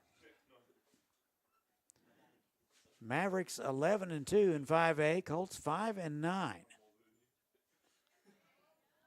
It's in there for a strike. It's 1-1.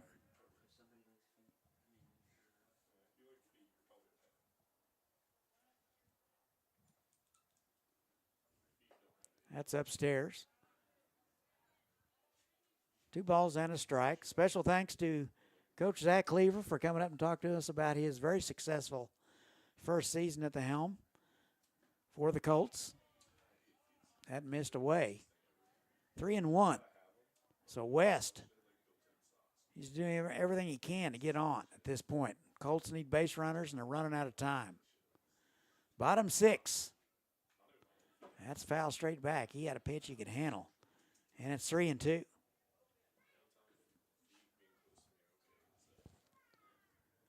We'll have game 2 for you. Zach will be calling that one, so you want to stay tuned for that. He's got stuff. 3 balls, 2 strikes to Aiden West.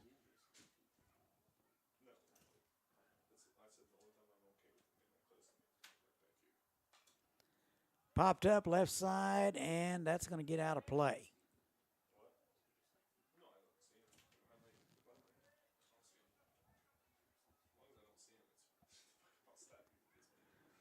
Varsity JV swim today at Salina South, and golf as well as at Salina. 3-2. That's upstairs. A 2-out walk to Aiden West. So the Mavericks have walked the 9-hole man, and it'll be Camden Schroeder. He is 1 for 3, singled in the 5th. 3:02 at the start of the day, the only player hitting over 300 on this Colt club.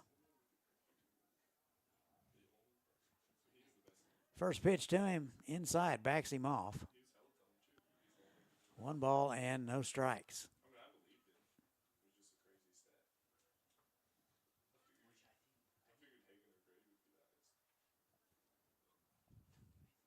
1-0. And West draws a throw.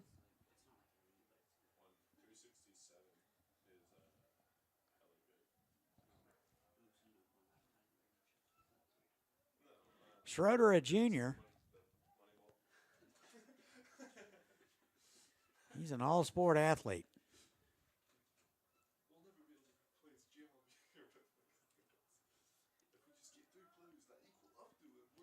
1-0. Catches the inside corner. That evens it up. 1 ball and 1 strike. Pretty good pitch there from Akers.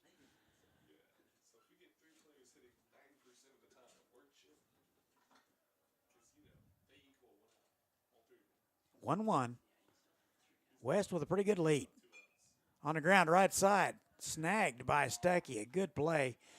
He'll take it himself, and the Colts are turned away in the 6th. They will strand 1. We go to the 7th, 4-1 in favor of the Mavericks. This is Colt.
Now batting number 14, Luke Youngdahl. Top 7, 4-1 in favor of Maize South. They will send up 6, 7, and 8. Higgins, Stuckey, and Akers expected. Madrigal out for inning number 3. And the first one misses away, ball 1. Higgins, 2 for 2 with a walk, singled in the 2nd and the 4th. And he takes a strike, 1 ball, 1 strike. Madrigal, pitch number 20 coming. That's fouled away. Pretty good ball game played by both teams. Not sloppy. Just short on the offensive side. Colts have left 9 men. That is not going to make Coach Flax very happy. 2 balls and 2 strikes now to Hunter Higgins. That's fouled back, right side. There's some activity in the south bullpen. Looks like that is Tate McNew loosening. That's fouled away right side as well. Chilly night. And speaking of chilly, concession stand has it.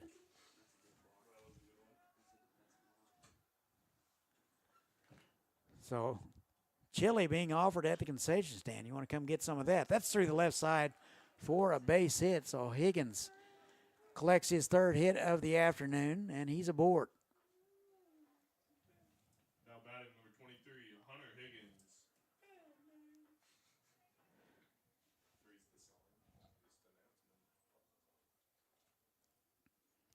So, actually, that was...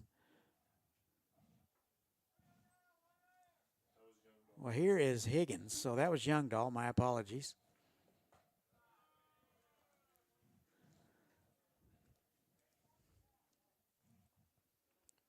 1 ball and no strikes to Higgins.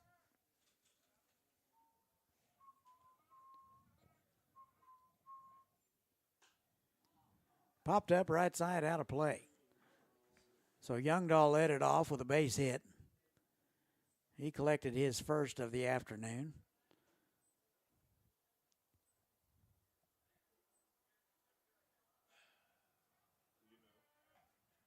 One ball, one strike.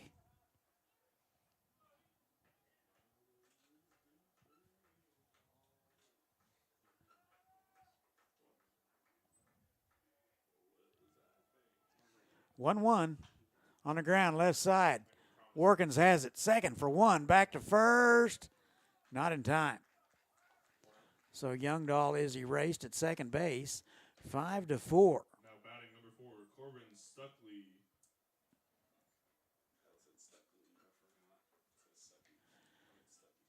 So Higgins reaches on the fielder's choice. It'll be Stuckey. He's 1 for 2 with a walk, singled and drove in a run and scored in the 4th. Good lead over there by Higgins. And they throw behind him, not in time.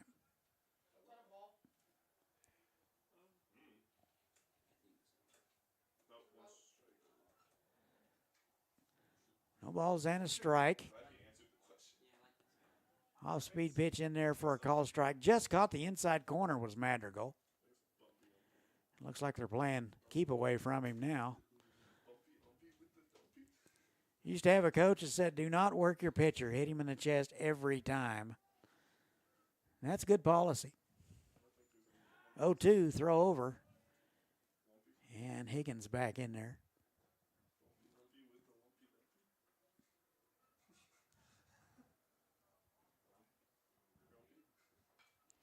That's foul straight back. He was on time.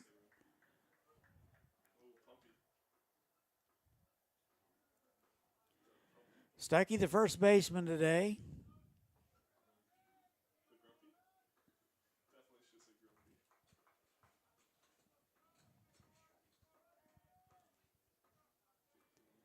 Oh, 2. That's in the dirt. Stuckey not biting.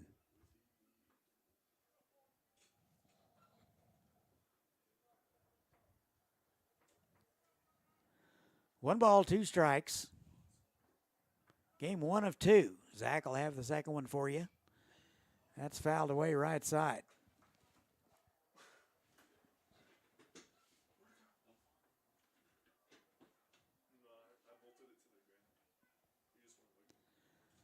One and 2.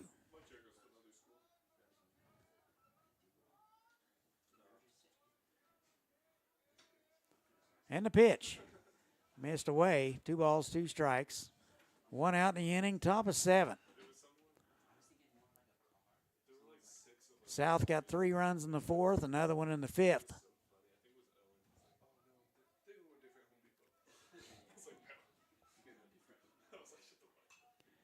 Fisted, popped up, right side. Schenkel over near the fence. He will run out of room.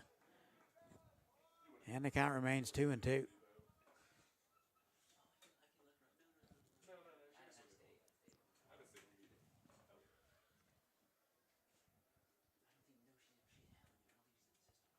Two balls, 2 strikes.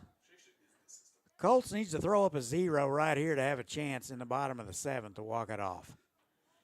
2-2.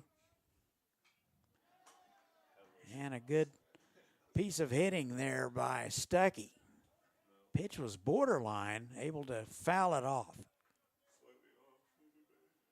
Anytime you can spoil a pitch with 2 strikes, you're eventually going to get one you can handle. 2-2. Took a little off, just missed away. Pretty good take there by Stuckey. And the count now is full.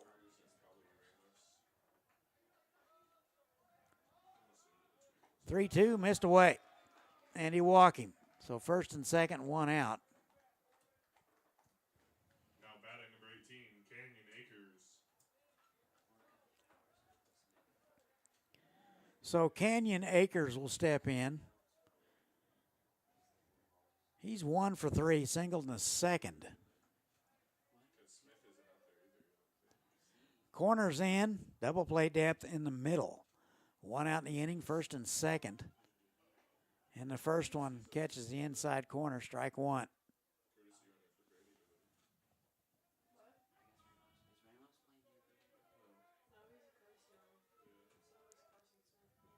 Oh, 1. Madrigal with a couple of looks. He's ready. That's through the left side for a base hit. Van Asdale up with it quickly. And with one out, they will hold the runner. He throws a strike to home plate, and they're loaded. Now batting number 1, Braxton Russell. So a pretty good piece of hitting there by Akers. Just able to slice it through the left side. And it'll be Braxton Russell.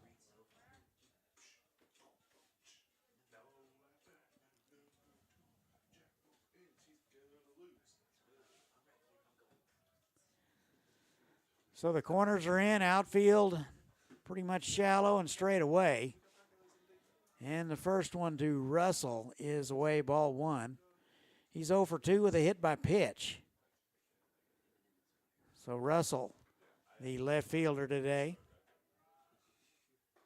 And that's upstairs.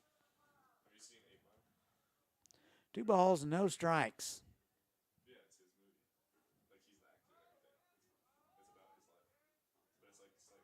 2-0 in the left field.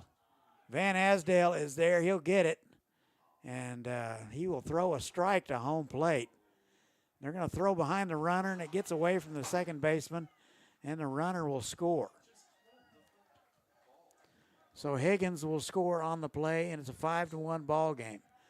So the Colts shot themselves in the foot a little bit on that one. Clements with an errant throw to second base, and Schroeder unable to handle it. And on the error, Higgins will score.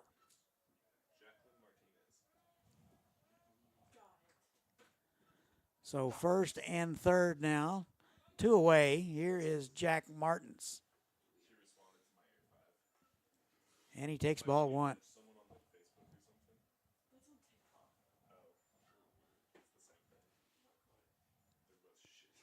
One ball, no strikes, 2 outs.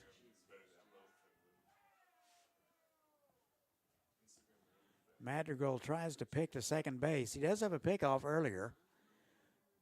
Into the inning with a pickoff in the 6th. 1-0 on the ground, left side. That'll be off the chest of Warkins. And that will go as a base hit. That was just a terrible hop. Now batting number 3, Brock Ellis. So it'll be Brock Ellis now, and the bases are loaded.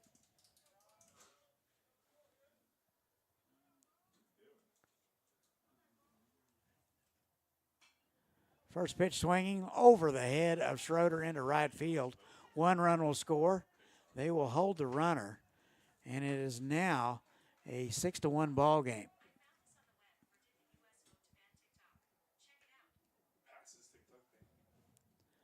So first and second, credit Ellis with an RBI. And the bases are still loaded, 6-1. 2 runs across for Maize South here in the top of the 7th. First pitch swinging from McNew, popped out of play right side.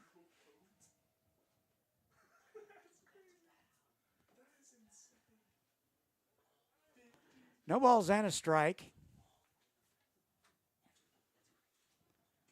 That's smothered nicely by Clements. That saved a run, and it's 1-1.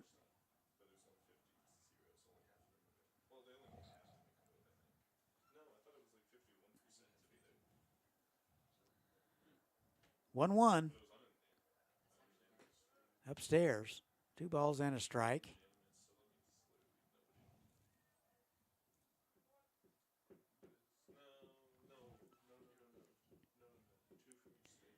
Two one. That missed away.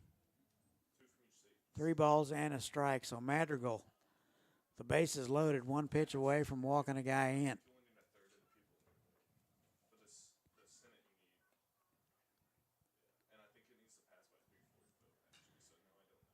Into right field. Looks like it will be West. A couple of steps back, he'll gather it, and that'll do it. And the Mavericks will leave them loaded, but get two more. Our new score 6-1 in favor of Maize South. This is Colt baseball.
Bottom seven, last chance for the Colts. For the Colts, number 2, Lucas Mavericks White. add two more. They lead it 6-1. So 2, 3, and 4 for the Colts. White, Workins, and Clement scheduled. Looks like Akers going to continue to work for the Mavericks. So White, 1 for 3 today, singled in the 5th. He takes strike 1. Sounds like the 6-0-1 coming through. Right on time. 0-1, swung on and missed. Quickly 0-2 to Lucas White. White, pretty much the everyday center fielder. Pretty much runs everything down out there. 0-2. That's in the dirt. 1 ball and 2 strikes. Bottom of the 7th, last chance for the Colts. This game brought to you by Stompin' Grounds Coffee Company, serving students and staff since 2015. And the 1-2 in there for a call strike. Good breaking ball from Akers. And White knew it for out number 1. Now batting for the Colts, number 13, Hagen Workins. So it'll bring up Hagen Workins. The switch hitter will elect to hit from the right side. Hitless today, 0 for 3. Reached on an error and scored in the 4th, but that's been it.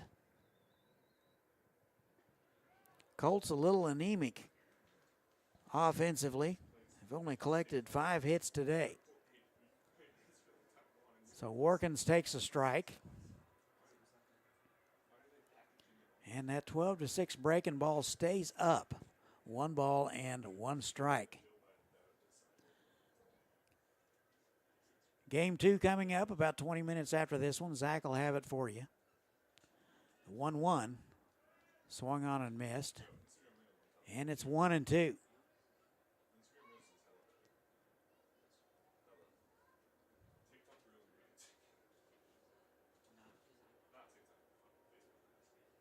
One ball, 2 strikes. That's in the dirt. And it's 2-2. 1 out here in the bottom of the 7th. Nobody on.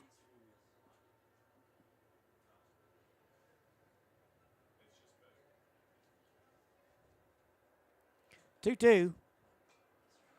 Off-speed pitch popped up right side. Stuckey will go have a look, but it's back in the seats. 2 balls, 2 strikes.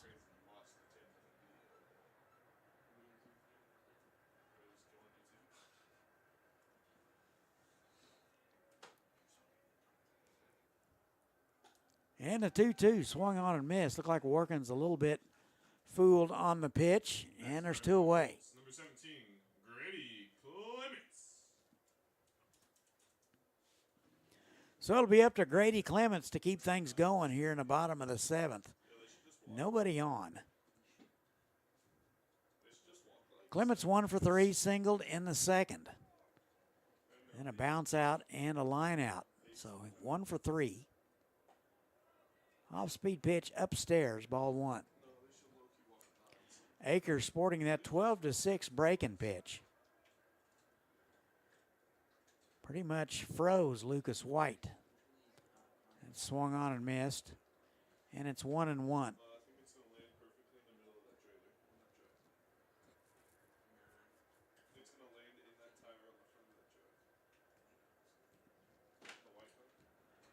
One. And swung on and missed. It's 1-2. So the Colts now down to their final out here in the bottom of the 7th. Final strike. So it'll be up to Clements to keep things going. Popped up right side. This might be in it. So that'll be the right fielder, Young Dahl, coming in and making the play, and that will do it. So Colts go quietly in order in the 7th, and that is your ball game. Get you that line score in just a moment here. So the Colts are going to drop to 5-9. The Mavericks are going to improve to 12-2 on the young season. So here's your totals for the Mavericks: 6 runs, 12 hits, a couple of errors. For the Colts, 1 run, 4 hits, and 3 errors. Again, your final score: Mavericks 6 and Campus 1. We'll be back in about 20 minutes. Zach will have it for you for Game 2. I'm Todd. Good night, everybody.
And welcome, Campus Colts fans. We got game 2 here of Campus versus Maize South.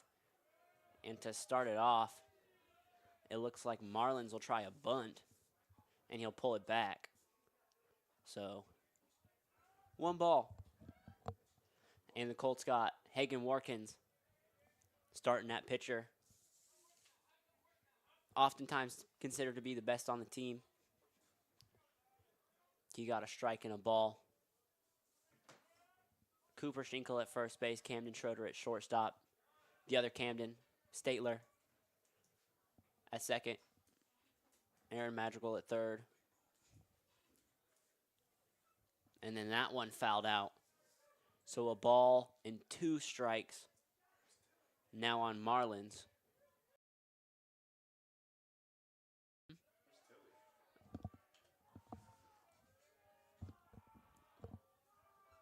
And they'll take a while for this next one. And that one is high.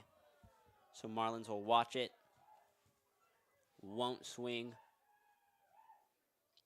Very steady leadoff man for Maize South.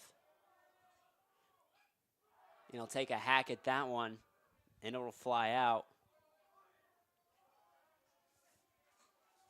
So Jack Marlin still with a 2-2 count.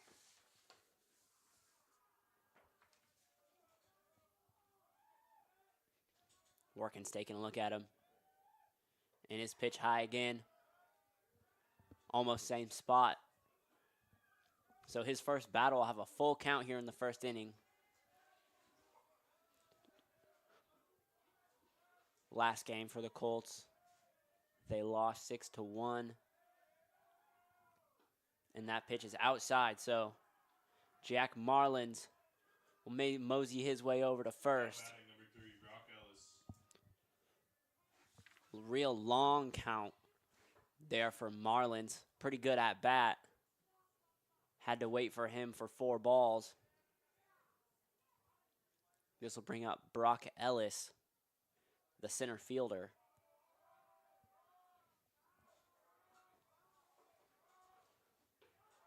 And that pitch from Warkins high. Bat out the shoulder level there for Ellis. Clement's able to fire it back at him. Ellis had to take the signal from coach before he got back in the box. And he'll hack that one. So a foul ball. That one came my way up in the box. He'll have 1 strike, 1 ball on him. And Jack Marlins working over at first base.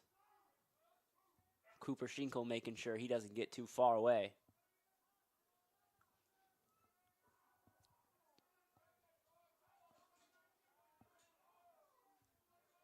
Quite a windy night here at Carpenter Stadium.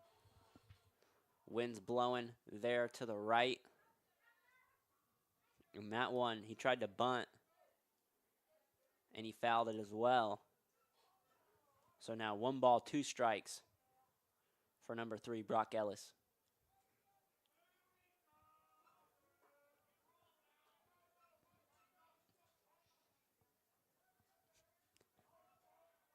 Still not a lot of action at first. This time he'll take a look. Jack Marlin's able to slide and make it to first pretty easy.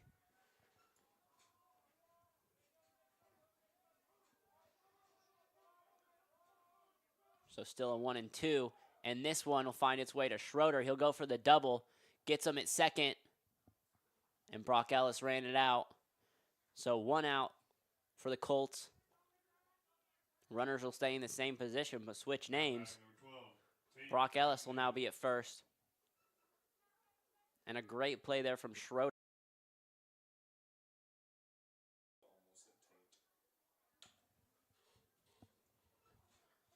So 1 out for the Colts. And this will bring up Tate McNew. And that one he'll dodge. Get out of the way from that one. And it'll be a ball.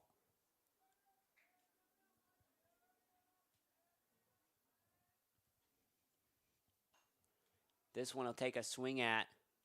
It'll fly high into out of bounds near right field.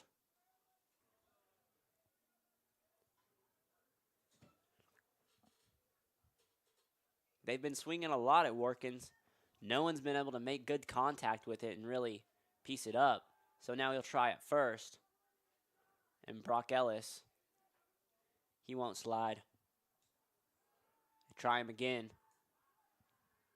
Same result. So 1-1 for Tate McNew. And it looks like Workins will focus back on him.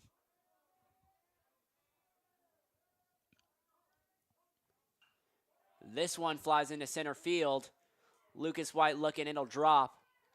So McNew will make it to first, and Ellis find his way over to third. And a little bobbled play there gets Tate McNew over to second, and he'll have a double. He's at second saying he dropped a bomb. Now batting number 22. And now Jackson Clements will come Sullivan. have a quick chat with Workins and walk back behind the plate. So a great hit by McNew, able to get it in between Lucas White and Aiden West, the right fielder. And it'll bring up Jackson Sullivan. That one he'll watch. It'll be a little low.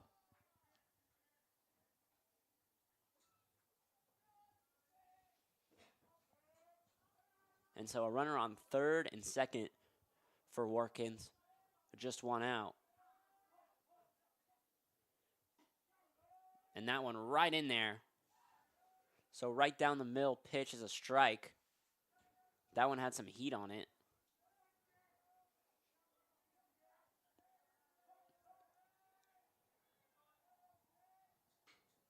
And that one, he'll take a piece on it. It'll go to Statler, and he'll make the play at first. So they got the runner out, but both runners advance, and they'll score one.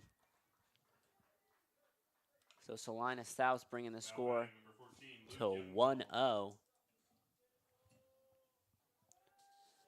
Another pretty decent piece of the baseball. Couldn't run all the way to first, but able to get an RBI was Jackson Sullivan.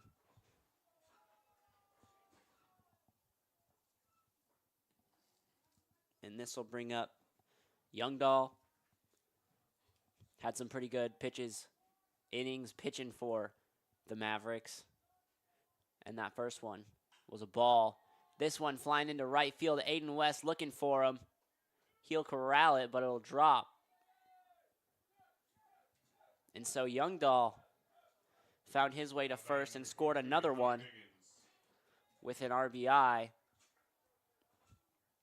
So Campus has led up 2 points this inning. They have 2 outs. Getting close to trying to end this inning. But it'll bring up Hunter Higgins. He's their catcher. Pretty huge guy. Workins not able to find the zone on that one. Grady will try him at second base.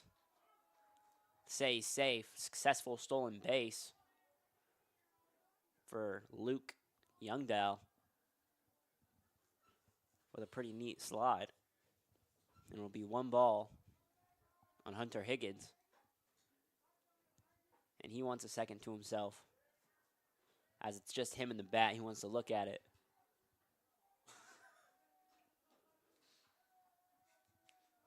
So 2 outs and a runner at second for Workins. He's looking at him. Nobody on second to throw it to.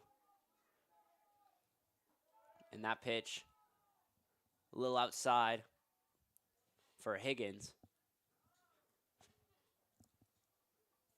He didn't want to swing at that one. So now 2 balls for Higgins.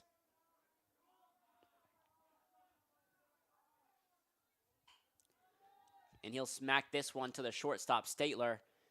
And he will make the play at first. Schinkel having a stretch for that one. Great catch by him. And Maize South Mavericks score 2. And we'll be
And now to start the bottom of the first inning, Camden Schroeder up to bat, and Logan Rogers, the freshman, to pitch for Maize South.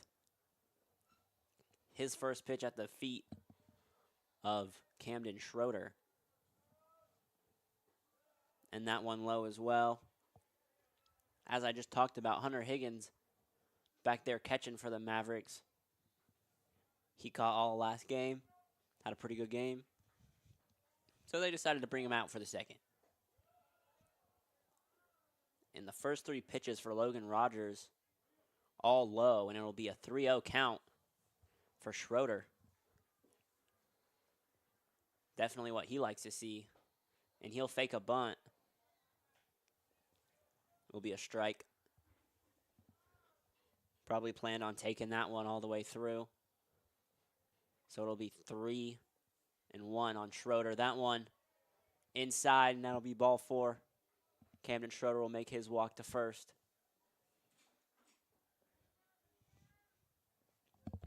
Pretty decent leadoff inning for the Mavericks, scoring 2. Lucas White.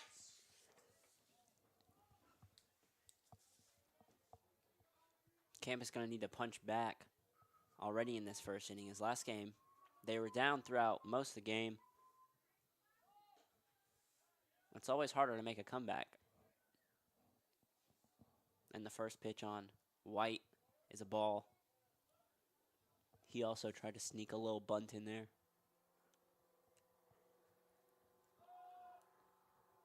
And next pitch for White is low. So 2 balls for number 2, Lucas White.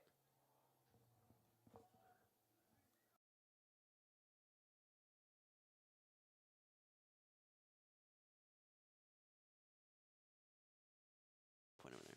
I'm going to unmute though.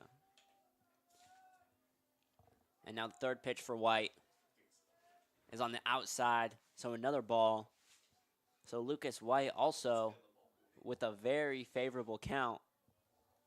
3 balls, no strikes for White. And he'll fire that one in there for the strike. Camden Schroeder sensing his opportunity. He'll scamper down to second. They didn't want to make a play at him, so he'll take the free base. Lucas White, that one outside, so that'll be ball 4. So Camps will have a runner on first and second, still with no outs. And it looks like Coach will call time for the Mavericks. They'll talk it over. Looks like he's going to want to pep his boys up a little bit as they walk 2 of their first 2 batters.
Me.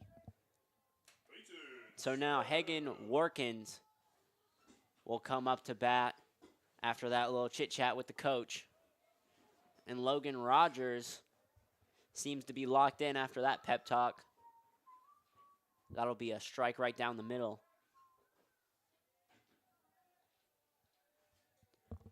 So we got a little pitcher-on-pitcher action here. Campus still with a runner on first and second. Hagen Warkins will bunt this one, try and make his way over to first. And he will not. So a successful sacrifice. Lucas White will move to second. Camden Schroeder, leadoff man, is over at third. And it will bring up the big hitter, Grady Clements, coming up to the plate.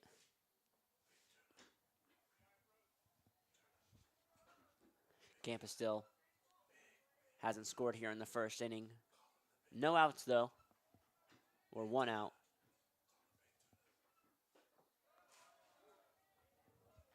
And that first one for Clements, a strike on the inside of his zone.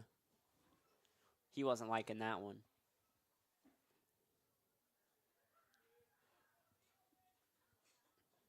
And Rogers, that one inside. Grady Clements had to back away from it. Try to test the zone a little more. So now 1-1 on Grady Clements. He'll take a look at that one as well. It'll be low underneath the catcher's legs. He'll scoop that one up.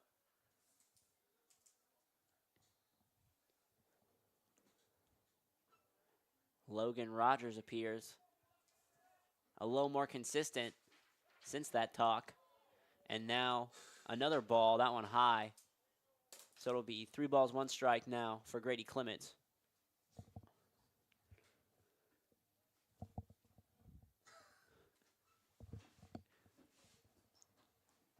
One out still for the Colts. That one inside for a strike. So Grady Clements will have to turn around. He thought he made it. So it'll be full now for Grady Clements.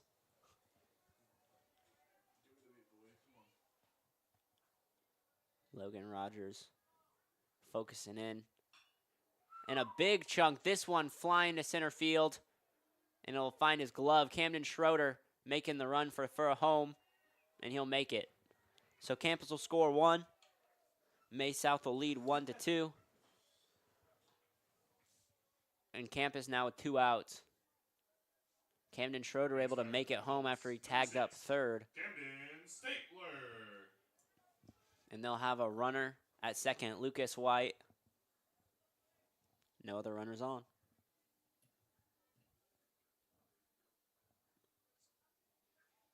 A lot better bats to start this game than last game. And Camden Statler will shoot one way up high.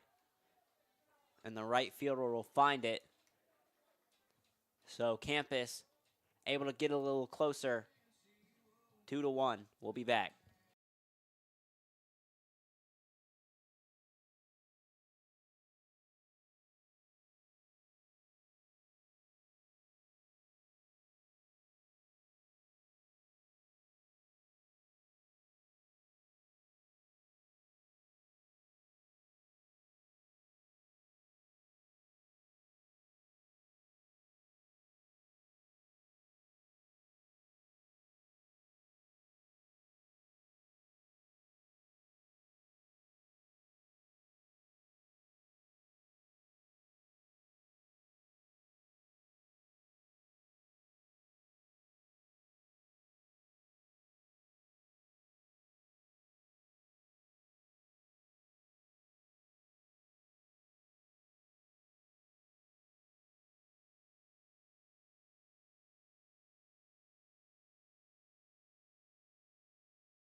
And now we're back at you with the start of the second inning. Corbin Stuckey, number 4, here to lead it off for Maize South. And that first pitch from Workins, a little high. It'll be a ball. Grady Clements, great game catching in the first one, and he'll swing this one to the right fielder, and Aiden West come down with it. Had to roll to his right to go find it, but he does. Now at bat number 18. And it'll be a Kenyon quick Akers. out for Watkins and the Colts.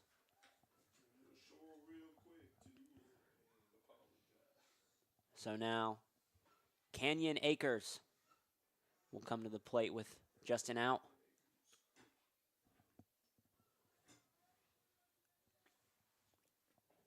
And that first one for Watkins inside. Canyon will turn away.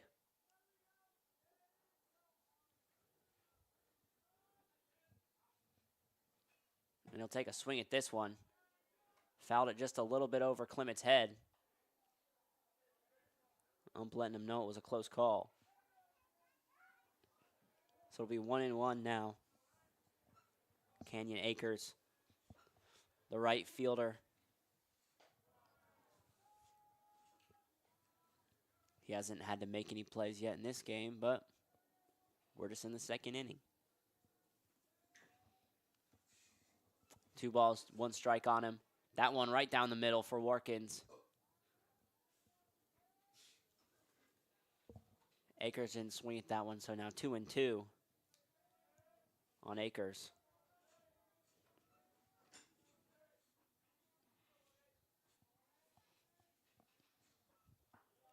And then that one outside. Clement's having to stretch for it. And it will be a full count for Akers. Working, starting off both his first batters with full counts, and Canyon Akers will walk to first. Now at bat number 1, Braxton Russell. So it'll be the bottom of their lineup. Braxton Russell will make his way out. Just 1 out for the Colts to start the second. He'll take a swing at this one. It'll fly foul.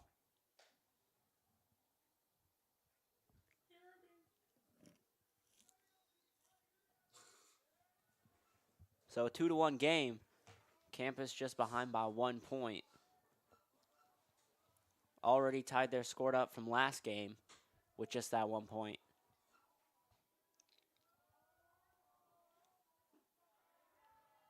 And Russell, watch that one go in. It's a little low. Towards the feet of Clements, he'll scoop that one. And a runner at first. Schinkel holding him on. Workins will try him. He'll make it there in time. He'll safe. Canyon Akers is able to get under the glove. A Schinkel.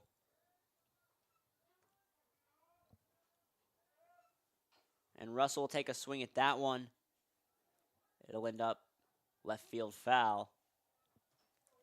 It'll give him 2 strikes, 1 ball on Braxton Russell.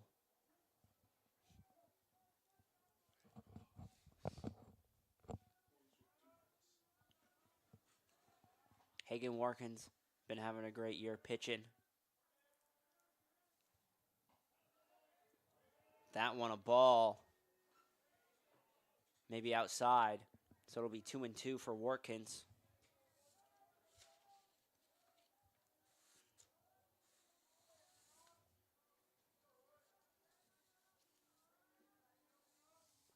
And Campus, after the first game versus Maize South, fell to 5-10. Maize South is 15-2. They're having a pretty great season. Ranked number 4 in 6A. And now Braxton Russell will have a full count. Colts with 1 out. Hagen Warkins been dealing with a lot of full counts so far this game. And this one popped way up from Braxton Russell. It'll find Schroeder. And he'll get the out at first, too. Canyon Acres did not make it back to first after Schroeder caught it. So a double play there for Schroeder. And we'll head to the bottom of this.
And so one quick strike now for the Colts. Aaron Madrigal up at the plate.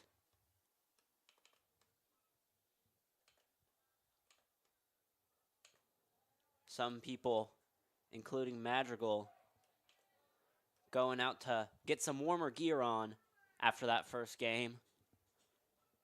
It's getting a little chilly out here. Even though it's spring, I was told, or they keep telling me. And so 2 balls, 2 strikes. Now on Madrigal to lead it off. And he'll call time. He wants a second. Campus, great inning. Last time, holding Maize South to none. They just need 1 point here to tie it up.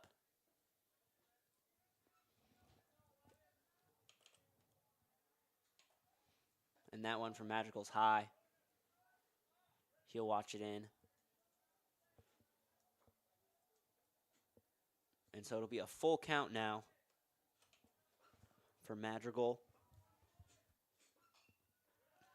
This one he'll foul out, stay alive. It'll go outside the ballpark. Pretty good swing there.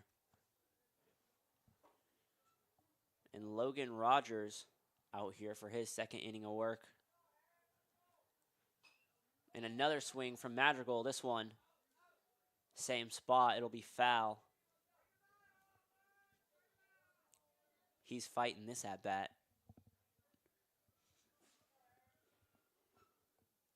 And Madrigal on Tuesday versus Derby hit himself a home run. He's been a great hitter for the past 2 years for the Colts. And this time, they won't chance it with him. They'll walk him. On the full count, he'll head over to first. Now at bat number 28, Trace Van Asdale. And this will bring out the freshman, Trace Van Asdale. He'll look for the bunt. It'll pop up behind the catcher. So a foul ball for Van Asdale trying to bunt it. And Van Asdale's quick. Even if he's bunting, it's not just a sacrifice. He can make it to first. Campus just down 1, though. Looking to make some plays, and that one, another foul bunt from Van Asdale. It'll put him in a little bit of a hole. No balls, 2 strikes for Van Asdale. Madrigal pretty disappointed. Hasn't been allowed to move from first yet. And that one is high. Van Asdale, watch it. Some Maverick fans disagreeing on that one. And it'll be 1 ball, 2 strikes now for Trace. And he'll pop it to the third baseman, and they're looking for 2. And they'll say he's safe at second. Excuse me, safe at first. So it'll be 1 out. Van Asdale will make his way over to first. Batting number 3, And Aaron Madrigal Ramos. will head back to the dugout. Campus now with 1 out.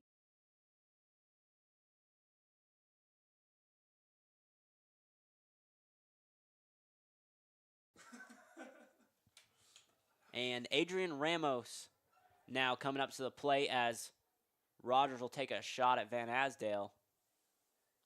He'll be able to slide. Doesn't look like he got his jersey dirty much on that one.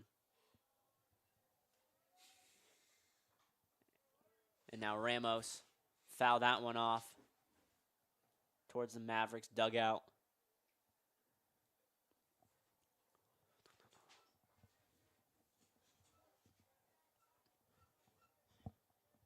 So Colts just with 1 out. That last play, not able to move anyone. Van Asdale at first, and try him again. Safe again. Van Asdale's a hard guy to test. He's pretty quick. Ramos will look to bunt it. He will. He'll get it down, but he won't make it to first. So with just 1 strike on him, he will make a successful Now, sacrifice, Colts, number 10, and Van Camden Asdale will make his West. way to second. So 2 outs now for the Colts.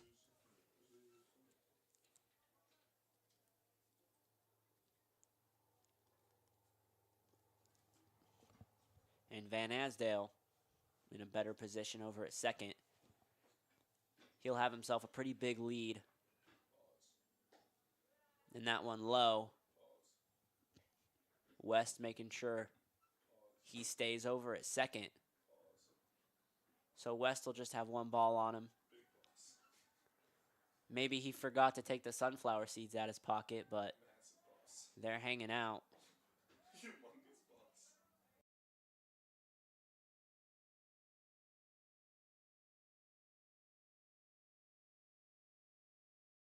Dangling out of his pocket. So 1 ball, 1 strike now for Aiden West. And 2 outs for the Colts.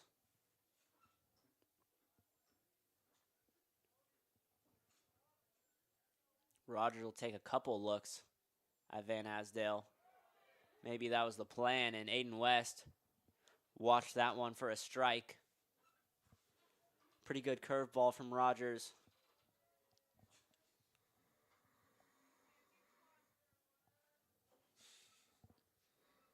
And 1 ball, 2 strikes now on Aiden West.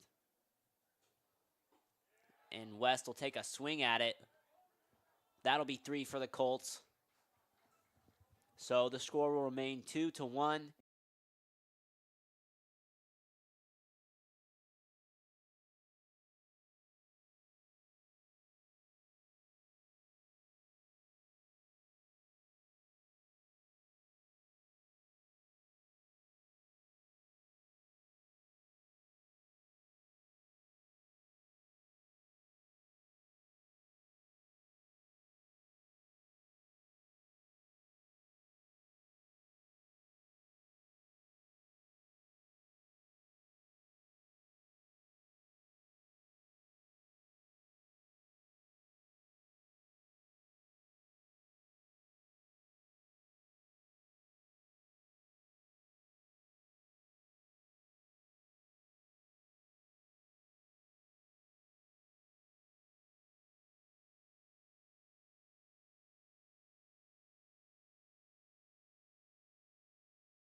And so we're back for the start of the third. Jack Marlins here to start it off for the Mavericks. And that one a strike.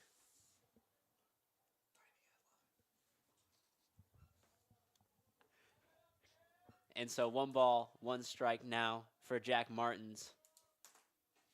They'll throw another one at him. It'll be inside. So 2 balls, 1 strike for Jack Martins.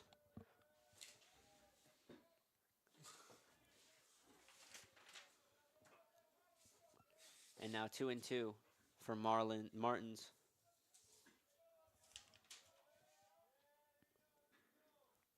Leadoff man to start the game. Leadoff here to start the inning. His first at bat was a walk to first, and they threw him out at second. Now he's here. Full count now for Workins. And he'll take a swing at it. This time it'll find Camden Statler. Over to Schinkel, and he's out. Close play. Martins does not agree. Cooper Schinkel dug it out the dirt, and so that'll be an out for the Colts. Great play there from Camden Statler. Now at bat number 3, Brock Ellis. And it'll bring out Brock Ellis. And he'll take a look at that one. It's way outside. Clement's having to come off his feet a little bit to go find it. And it'll be 1 ball. And this time Ellis, same spot to Statler. And right back to Schinkel. So 2 outs for the Colts with 2 plays from Statler. Almost in the same spot.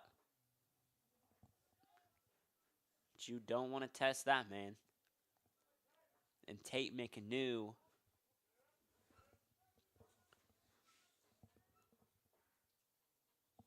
Third batter coming out. Colts with 2 outs. And now a strike on McNew.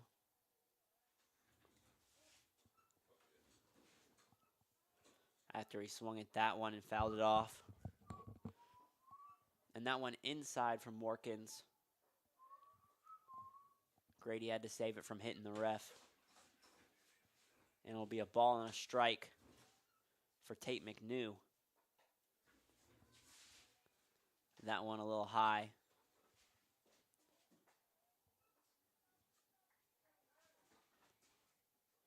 McNew's last out bat ended in a double with an RBI.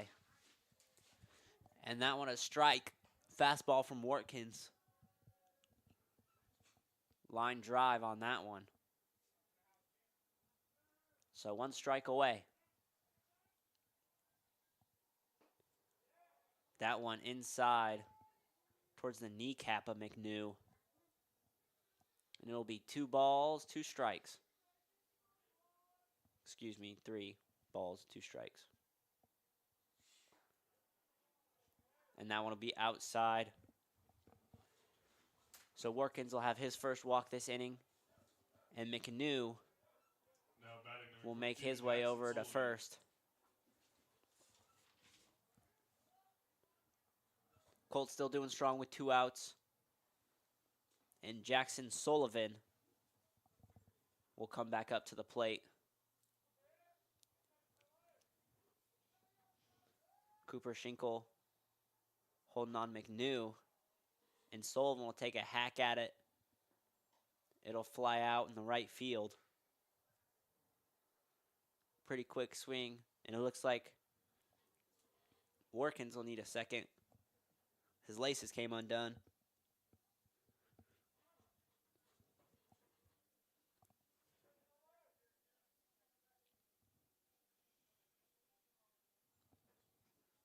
Looks like he got his shoe all tied. Still just the 1 strike on Sullivan. And Workins will try McNew at first. able to hop and slide back in time with a little bit of fight in the dirt.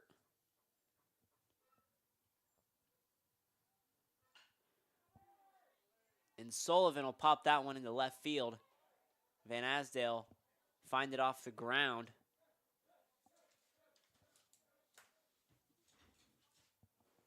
So a good hit there from Sullivan. Now batting number 14. And he'll move McNew to second, so a runner at first and second.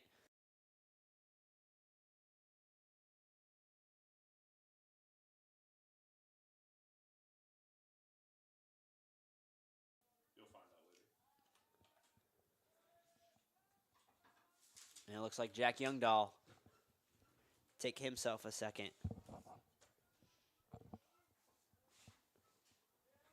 And he's got a pretty big zone. He's a pretty big dude.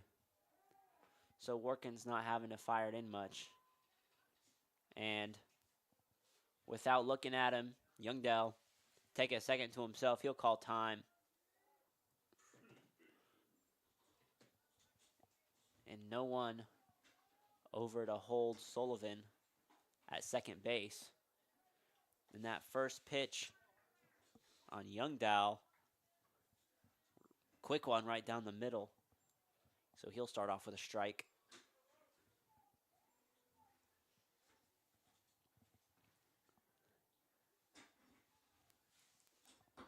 And that one, another strike on the outside of the box.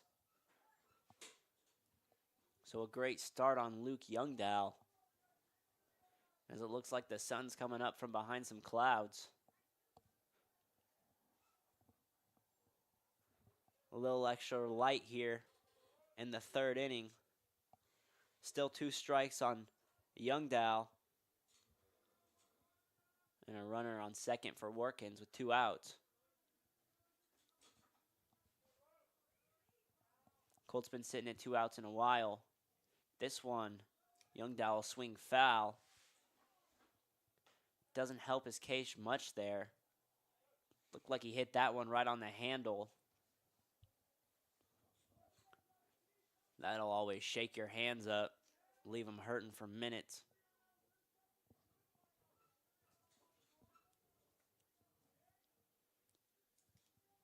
Still a long way to go for Youngdahl. An 0-2 count. And he'll take his 4th time.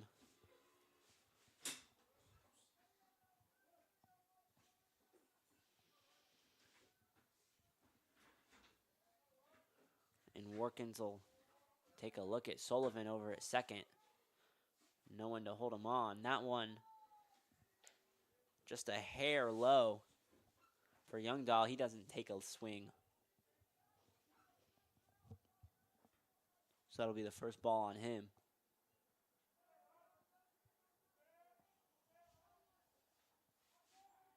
And Statler will work Sullivan a little bit. And a swing and a miss. So the Colts allow none again.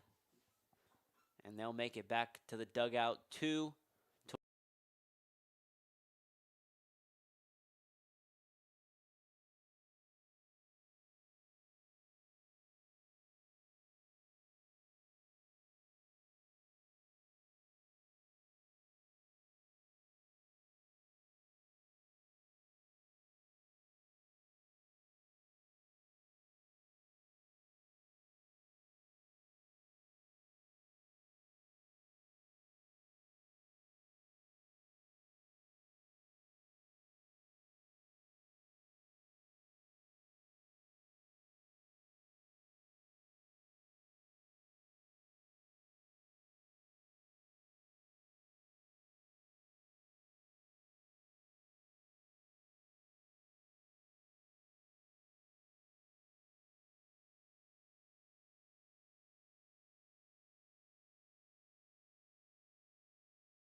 So now Camden Schroeder out here to start the third inning for the Colts. And that one a called strike for Schroeder. That one a little high, similar spot. And it'll be 1-1 for Schroeder. Logan Rogers, 2 innings pitched, 1 run allowed. And Schroeder will get this one on the ground. And a bobbled play from the shortstop will get Schroeder over to first. Next batter for the Colts. Pretty tough play to Number 2, make. Lucas Schroeder White. almost there already. And we'll bring up second man in the lineup, number 2, Lucas White.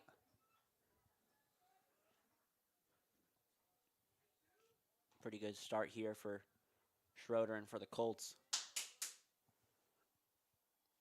With a good single. That's all he needs. Lucas White will go for the bunt, and he'll get it down. And he'll even make it to first, beating it out.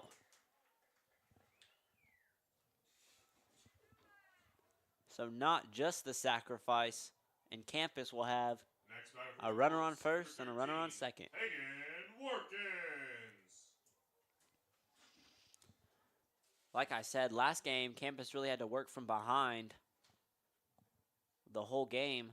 This time it looks like they're trying to be much more consistent throughout to give themselves a chance at the end. Still just down by 1 here in the third. And they'll take a chance at another bunt. Same result.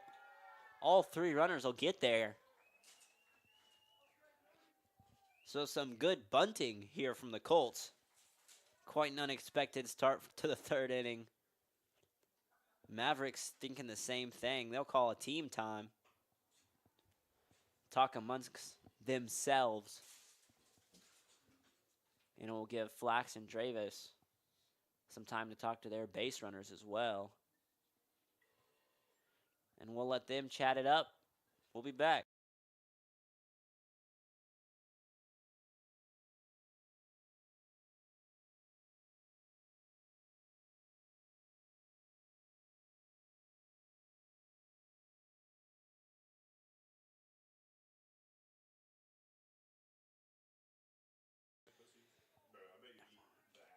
So, not much talking to do for the Mavericks. Grady Clements next up to bat for the Colts. Now he's got himself some loaded bases.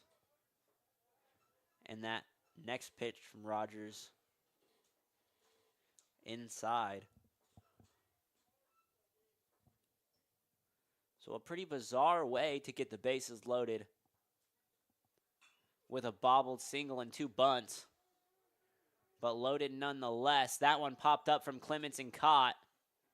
But Schroeder still able to tag up and make it home.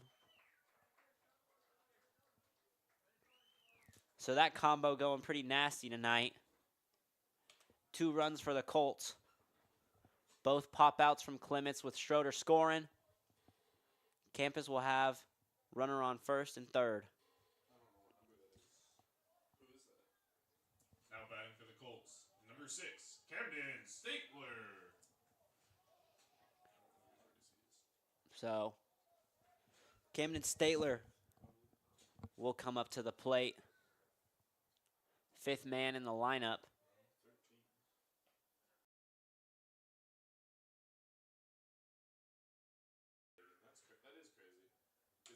So 1 ball now for Statler. And Grady Clements, courtesy runner, will come in. Hagen Workins. And a strike now on Statler. On the inside. It looked like the catcher was trying to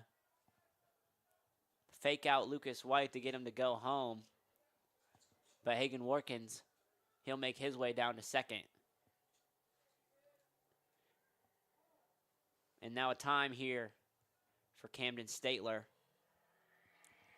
Pretty big spot for the Colts. A runner on third and second in scoring position with just 1 out in a tie game.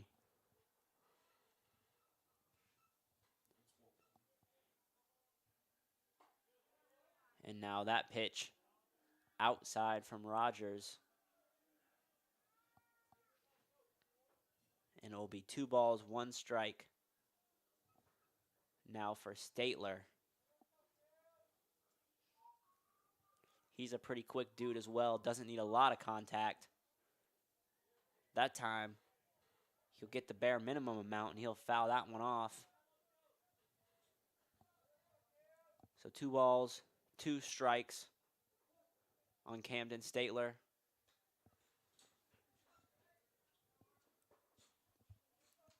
Here in the 3rd inning. He'll take a swing at this one. It'll find the shortstop, and he can't run it out.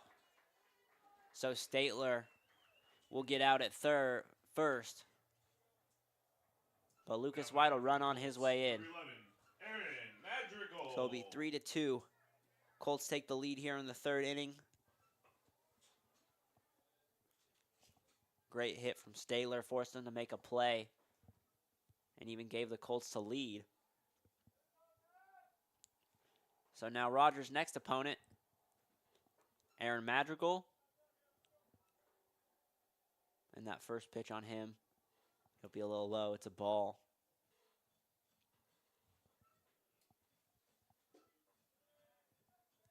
About the same spot there from Rogers. So a 2-0 count now for Madrigal, with Hagen Watkins over at 3rd. And that one on the outside, Madrigal will watch that one in. So 1 strike, 2 balls on him.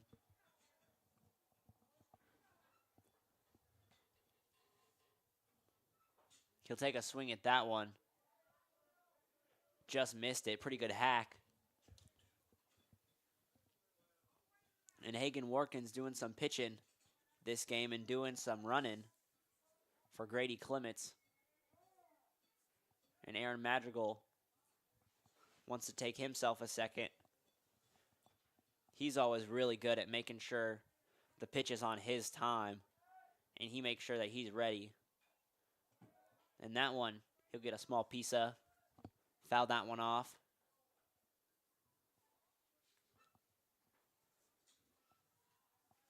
So still 2 balls, 2 strikes on Madrigal. And that'll be it for Madrigal and the Colts. Fastball on the outside will send him out. Campus taking the lead here in this one, 3-2. And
so now here to start the 4th for the Campus Colts.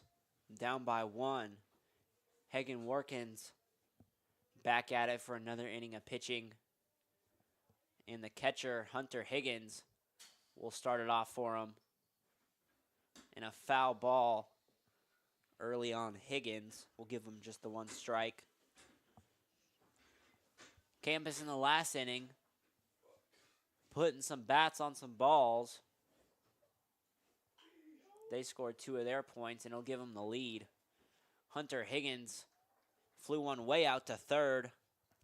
Center field, Lucas White, able to go run up and find it.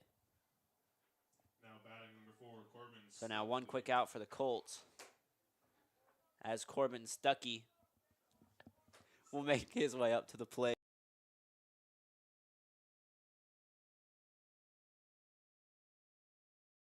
That's foul.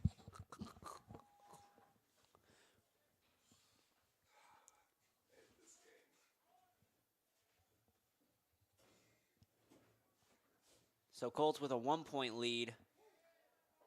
Now another strike there from Workins.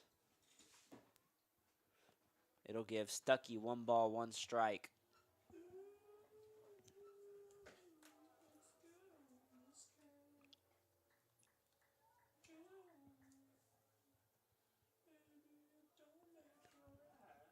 So 2 strikes, 1 ball now on Stuckey. And that one high for him. He wasn't liking the look of that one. So Stuckey will come out in this count. Come up. And that one, a call strike. A little low. He was heading to first. So he'll backtrack, and it'll be a full count now for Stuckey. He'll take a swing at this one. It pops way up. Grady Clement's looking for it. And Workins making his way from the mound. He'll come get it.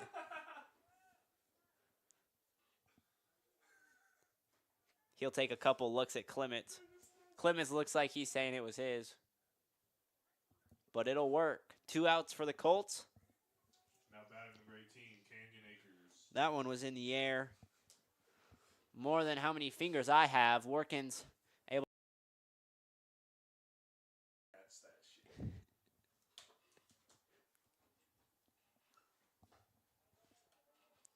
And so Workins, that first pitch, a ball.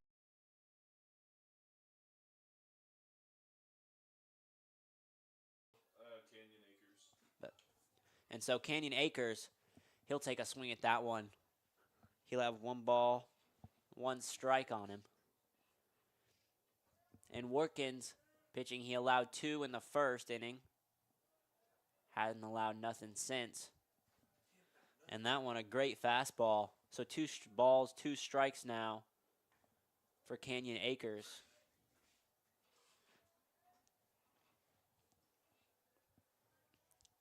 And that one outside. Clements having to stretch for it. And Akers, the lefty, will still have 2 balls, 2 strikes. That one inside.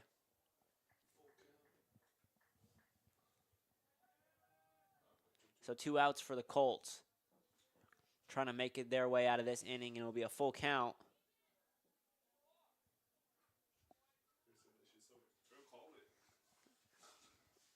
And Canyon Acres on the 4th ball will make his way over to first. Now batting number 1, Braxton Russell. And Braxton Russell will come up to the plate, still with 2 outs for the Mavericks. And that one came right at him, able to duck away from it. So it'll be 1 ball now for the 9-hole Russell.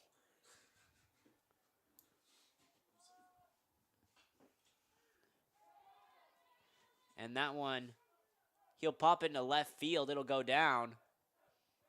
So a single for Braxton Russell, as the Mavericks might have some early life here Now batting number 2, Jack Martins.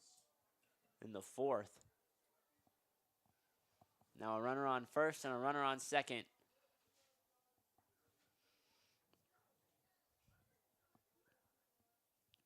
As Jack Martins Comes back up to the plate.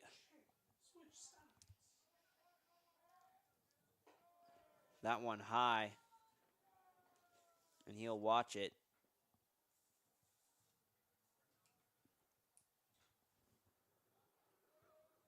No runs allowed for the Colts in this inning or the past two. This one flown up to Asdale and right into the glove. So still 3 outs allowed for the Colts. No runs allowed. Score.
I'd say it's like top 5. So now Trace Van Asdale, the freshman out here to start it off for the Colts. Cowboys and Cowboys. That one low. And it will be 1 ball on him. That second one high. And May South making a pitching change. Braxton Bigley coming out to the mound. And that one low from Bigley. So Van Asdale will have himself a great count. And he'll just make his way over to first. So Bigley's first 4 pitches were balls, and Now batting Van for the Colts, Asdale number 3, Adrian pretty grateful for it. Ramos.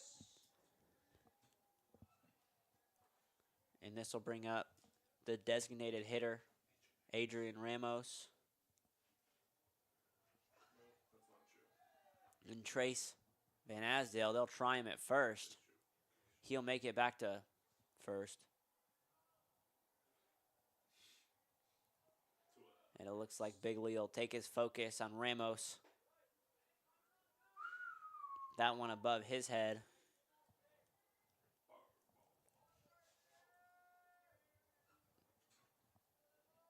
So now 1 ball here on Adrian Ramos. Far ball.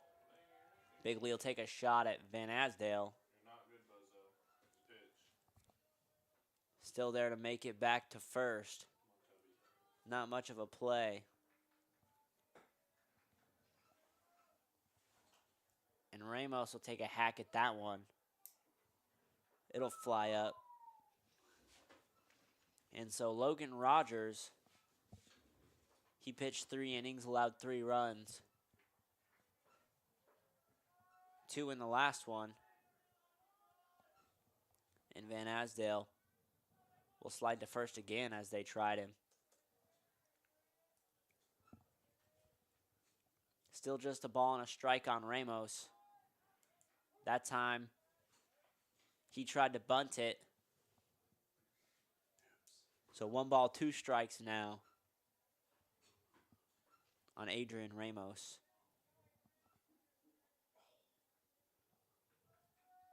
Adrian Ramos, the sophomore. He's played around with a lot of different positions. They had him at third. They had him at short. They had him in outfield, designated hitter. He's a utility guy that'll do anything coaches ask.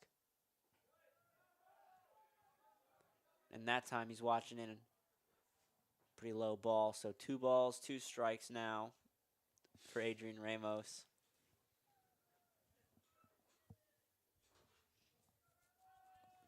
Campus still just up by the 1 point.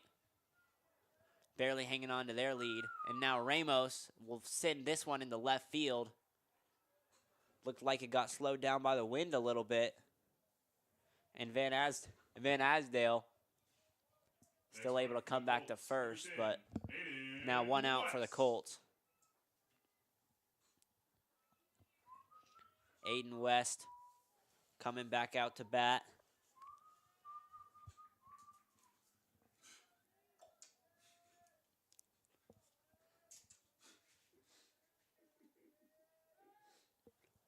So Aiden West, last guy in line. They'll take another shot at Van Asdale. He hadn't stepped off yet. And Aiden West will look to bunt and pull it back. Trying to make the play at Van Asdale, and they got him. So Trace finally made the move to steal the base. Mavericks right on top of it. Able to tag him over at second, and 2 outs now for the Colts. As Bigley able to focus back on Aiden West. And so that first pitch will be a strike. A little easier when you don't got runners to worry about. So now 1 ball, 2 strikes.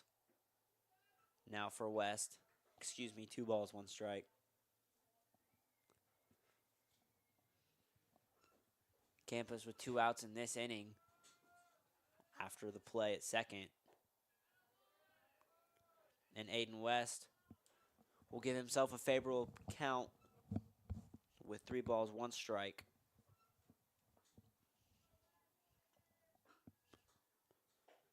That one, he'll watch in. Low but in there. So it'll be a full count now for Aiden West, the right fielder. And that one low. And he'll run off to first. Not quite in there from Bigley.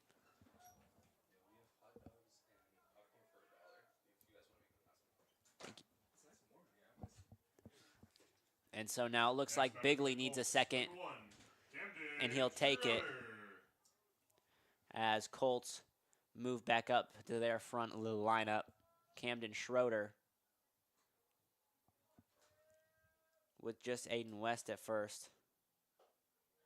And that one high.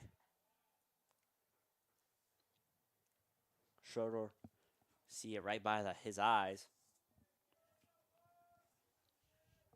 And Corbin Stuckey holding Aiden West on at first. Trying to keep him humble. And Schroeder, 2 early balls for him.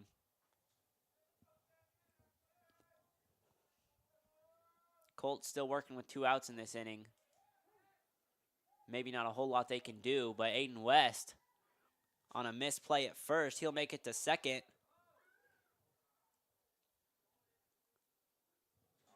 So Aiden West found his way over to second. And Camden Schroeder, 3 balls.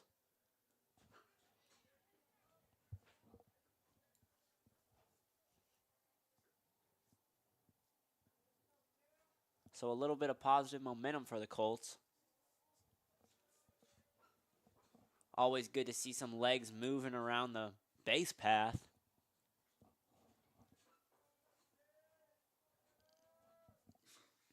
Bigley will take a look at West and throw to Schroeder. It'll be another ball for Schroeder, so 3 balls, 1 strike. A little bit of a staggered stance there for Schroeder. More points of contact, and that one high. Not much of a decision there. 4 balls, and Schroeder Next batter for the Colts, number 2. will walk over to Lucas first. White.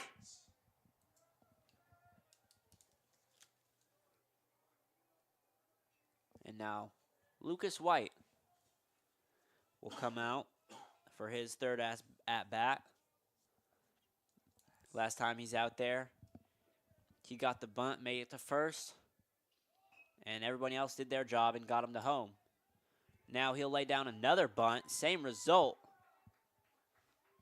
Lucas White too quick, he'll make it to first. Everyone else advanced, so Schroeder and West Now batting for the Colts, number 13. on second and third Hagen respectively. Larkins. And I'll bring out the pitcher. Big boy, Hagen Workins.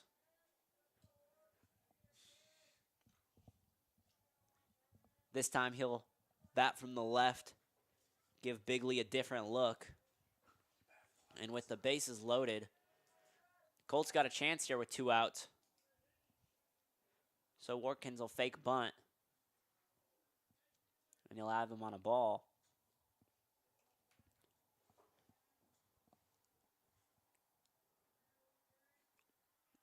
So from 2 outs, nobody on to bases loaded here in the bottom of the 4th. Camp is really able to put together some plays and a close play at third. Maize South thought they had Aiden West.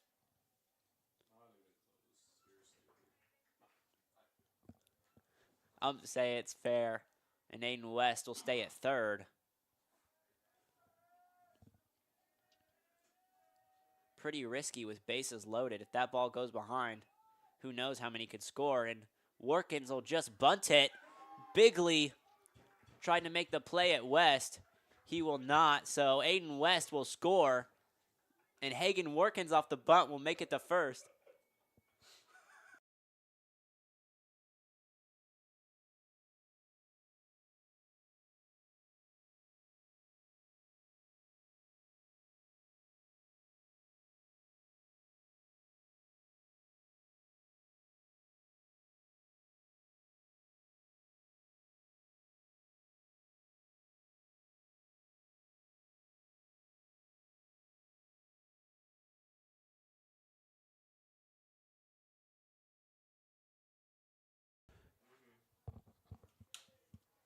So now after a great play from the Colts, it'll welcome up Grady Clements to the plate.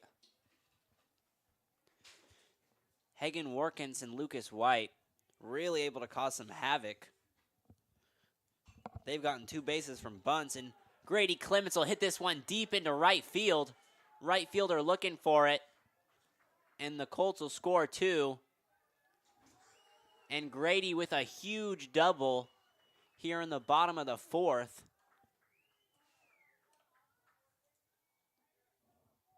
Courtesy runner number 18, Carson Smith. And next So, batter for the Colts, huge hit from number Grady 6, Clements. Camden Stapler. Hit it too far into right field, scored 2. And Carson Smith will come out to run for him. And it looks like the Mavericks need a second to themselves. Colts able to break this one open with 2 outs. And we'll be back.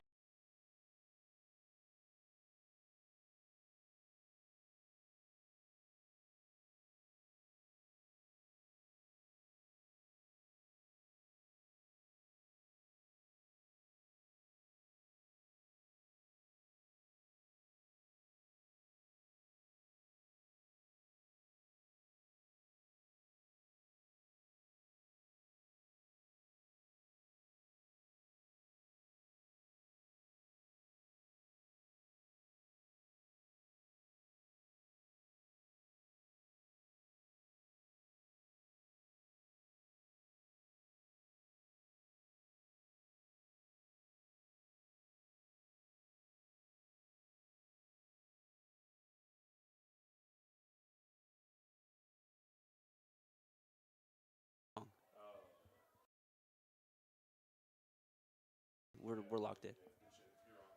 And so now one quick strike on Statler, and they'll keep Bigley out there. He'll take another swing at that one, so now 2 strikes on Statler. And so Carson Smith, courtesy runner out there for Clements on second, and Hagen Warkins over on third. Colts 1 strike away from going back to the dugout. That one inside for Statler. He'll have to move out of the way. So a ball and a strike. A ball and 2 strikes on Statler. And Campus done all this work in the 4th inning with 2 outs. 3 points scored. 6 runners made it on the base.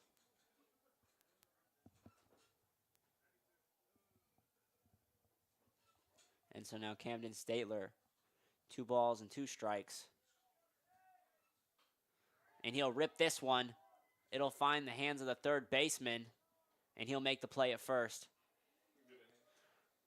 So Campus scored 3, and we'll be back for the 5th.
So now here to start the 5th, Hagen Warkin's first pitch will be outside.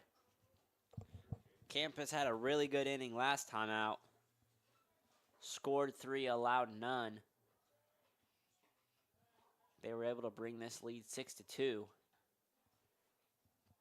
And that pitch from Warkins a strike. Brock Ellis took a swung at it. And Campus hasn't allowed any points in the last 4 innings. And now 1 ball, 2 strikes on Ellis.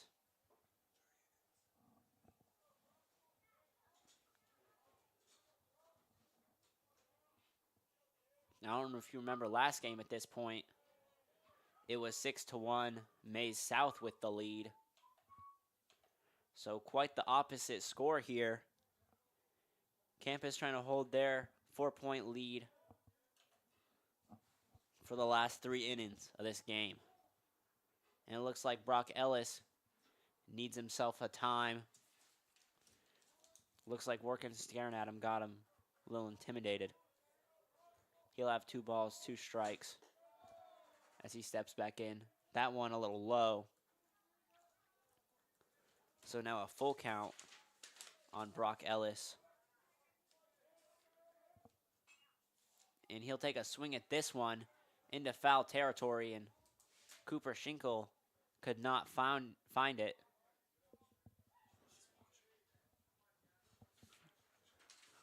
And so Brock Ellis will have himself a full count. The first batter here for Maize South. This one goes deep into right. Aiden West backpedaling for it, and he'll find it. Great play there from West, and a quick out for the Colts. Now batting number 12, Tate McNew. And now with a little wait, I'd like to give a shout out to not only my favorite counselor, but my favorite broadcaster, Todd Hook. He's been a great mentor for me and my friends. And he's the best broadcaster around.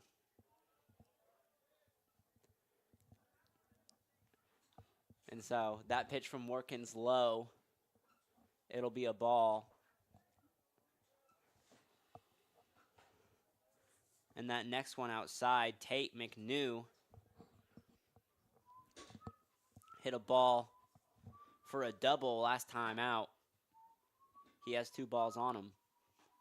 And that one he'll look at. It'll be a strike. He was thinking the same thing as the umpire. And this one flying way up. Camden Schroeder looking for it, and he'll find it. The second baseman able to run up to it. And so now 2 outs Now batting for the number Colts 22, here in the Jackson 5th inning. Sullivan. That's the thing about baseball. All you need is outs. And so Jack Sullivan make his way up to the plate with 2 outs. And that one, a foul ball and a strike. And Campus, so far throughout this game, able to get their outs early. Not letting Maize South wait too long on the bases. And this one popped up from the infield. Statler will find it and fire it to first. And 3 quick outs for the Colts. They're rolling with a 4-point lead. And we'll be back for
And so now here to start the bottom of the 5th inning, Aaron Madrigal leading it off for the Colts.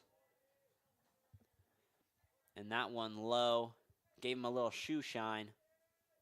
Hopefully got the dust off of him. And about the same spot for Madrigal. So 2 balls, no strikes for him. And that one will smack him right in the back. So he'll make his way over to first. Sure, it doesn't feel too good. Next up at bat, number 28, Chase He'll stretch a little bit. Asdale. former catcher over there, Aaron Madrigal, he was able to go off and play third and first, branch out a little bit. But you know where he gets that toughness. And now Van Asdale is up at the plate. That first pitch for him was low. It'll be a ball.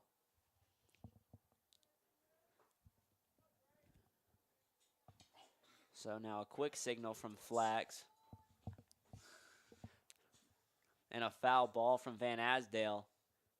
So him and Madrigal will have to mosey their way back to where they came from. And 1 ball, 2 strikes. Now for Van Asdale. And it looks like he'll finally step back in. And an attempted bunt there.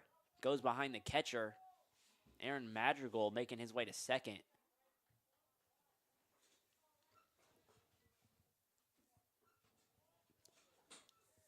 So a fake bunt from Van Asdale will get behind the catcher, and pretty free base there from Madrigal.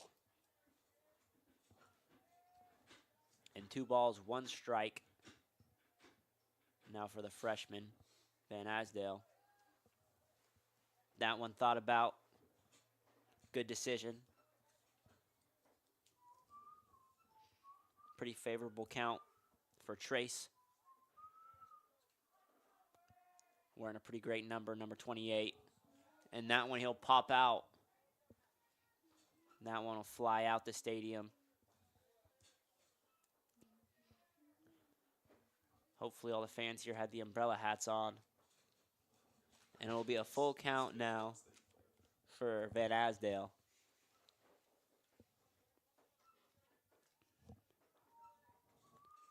As the catcher finds him a ball he likes. Number 23, Hunter Higgins. Been the catcher back there all night. He's played a very consistent game of baseball. And now here's the full count. He'll take a swing at it, and it will find the shortstop. He'll turn it to 3. And they will tag Madrigal out at third. So a great decision there from the shortstop, Sullivan. Able to pitch it over to third to get Madrigal out. And now a sub for campus, Carson Smith, coming up to bat for Adrian Ramos. And that first one for him was a ball. So a little demotion on the bases from second to now Van Asdale at first. And they'll try Van Asdale at first. It'll go behind him. So he'll easily make his way over to second.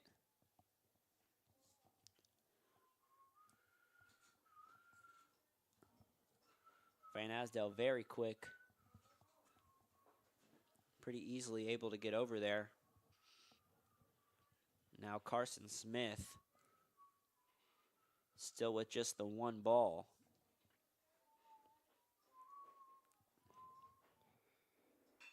That one in there. He'll take a swing at it. Right back to the shortstop.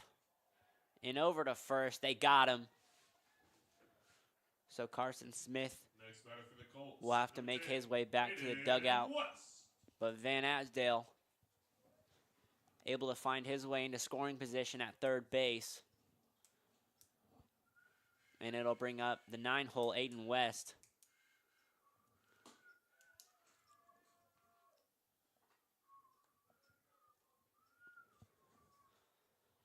So now 2 outs for the Colts.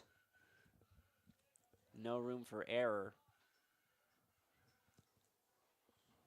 And that one towards the inside of Aiden West. And he'll take a swing at this one.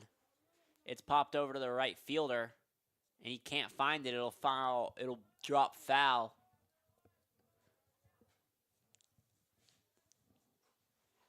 So a pretty good hack from Aiden West. Maybe lucky that one caught a little bit of wind. Blew away from the first baseman there.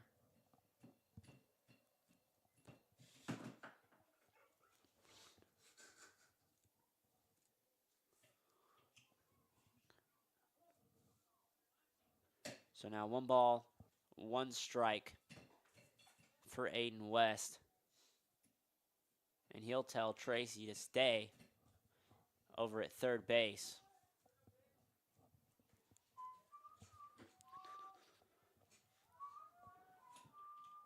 And so now the sun really coming down and the lights are on. Maybe I can't see it as I'm in this box, but I'm sure there's a sunset somewhere.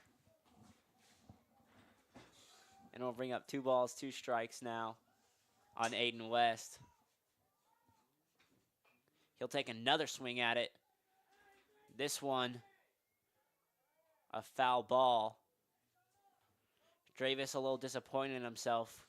Couldn't make the ground ball play over a first base coach. And that'll keep Aiden West right where he's at. 2 balls, 2 strikes. He'll take another swing. This one high over to the left fielder. And that'll be it for this inning. Colts and Mavericks score 0. Still 6-2. We'll be back.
So now, up for the Mavericks to start the 6th, Luke Youngdow.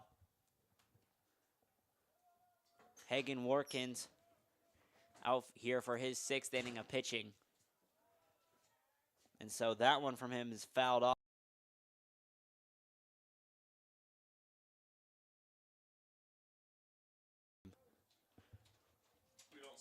So now 1 ball, 1 strike on Luke Youngdow. And that one from Warkins, a little high. And I have to imagine Warkins in the 6th inning of this double.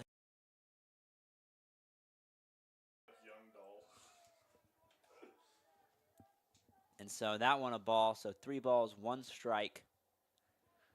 Now on Youngdahl. That one right down in the middle with some heat on it. So now a full count to start another inning. And Youngdahl take a swing. And that one will go foul. So now he's fighting a little bit. As Mavericks need it down by 4. That's a swing and a miss. Clement says throw it around the horn for a little celebration. Now batting number 23, Hunter Higgins. And it'll find its way back to Warkins. So a quick out for the Colts. And some Good pitching from Watkins. We'll bring up number 23, Hunter Higgins.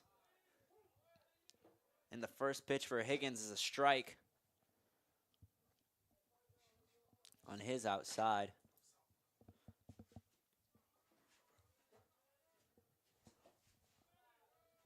So that one low. Higgins might be used to some of those. And it'll be a ball and a strike now for the catcher.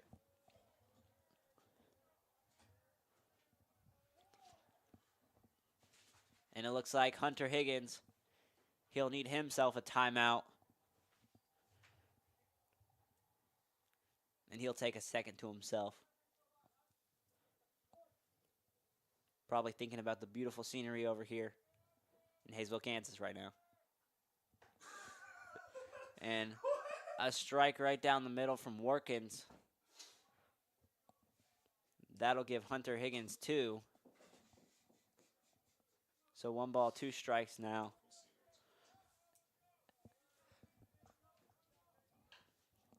This one popped.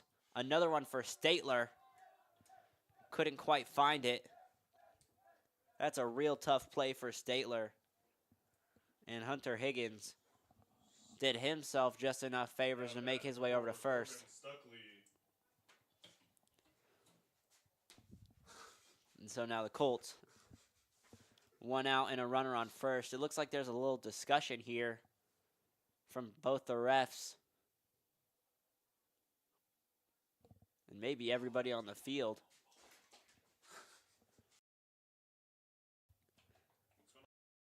I'll let you know when we're back.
And so after quite the discussion, the umpires will side with Hagen Workins and Hunter Higgins from first back to batting. He'll have 2 balls, 2 strikes. And that one on the inside of him, he won't swing at it. So he thought he had himself a single. This looks like he's facing a full count. And he'll hit this one as well. It'll fly way high into left field. Van Asdale able to bring it down despite the hang time on that thing. And so now 2 outs for the Colts, trying to put this one away in the 6th. Number 4, Corbin Stuckley. Kind of a strange situation there from the play at first to him going back to batting. Umpires don't tell us much here in the box, only the count.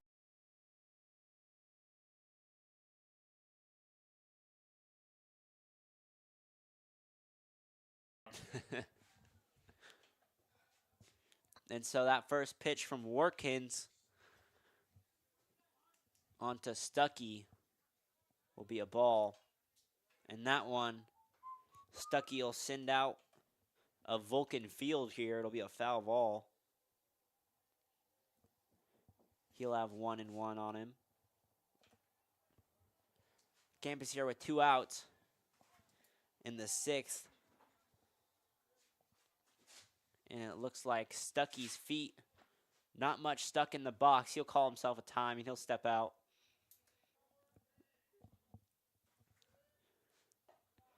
So 1 ball And a strike for Stuckey. And that last one was low on him. That one outside from Workins. Took a look at it, didn't want to swing.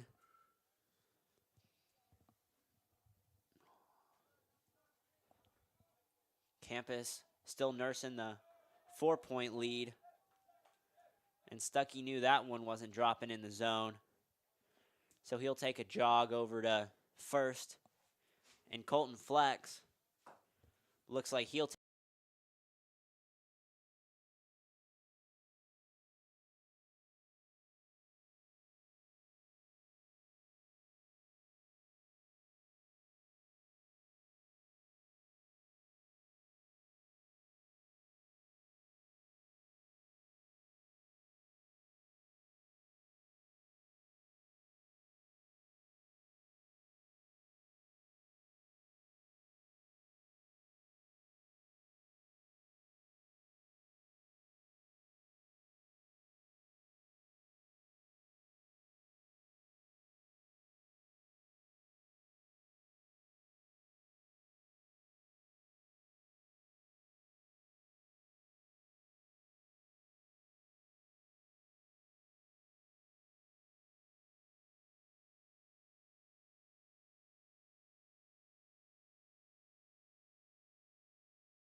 So now Aiden West out here after Colton Flax wanted to finally give Workins a break. After 6 innings of work, he allowed 2 runs, only in the first. Just needed a way to get the rust off. And Aiden West's first 2 pitches are going to be balls.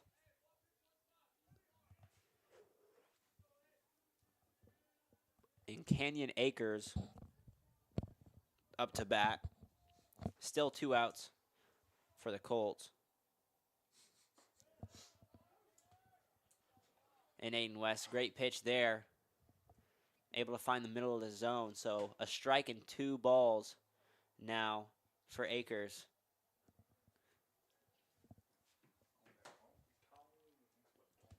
With Hunter Higgins over there at first base.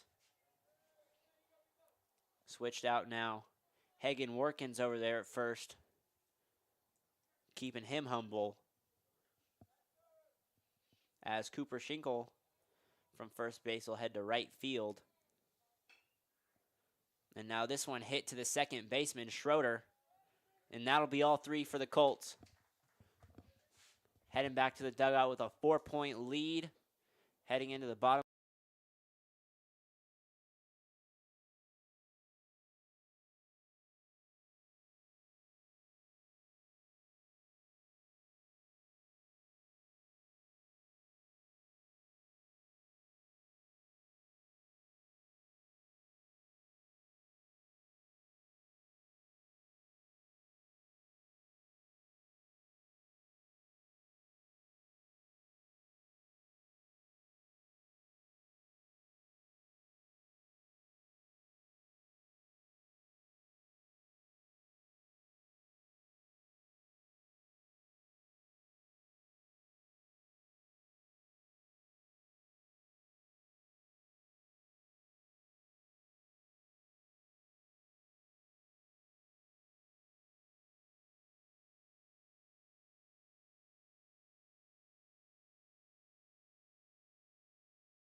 And now, at the bottom of the 6th inning, Mavericks talked it over with the pitcher just one last time to start. And to start, Camden Schroeder, top man. And that first one, a ball. It's low for Schroeder.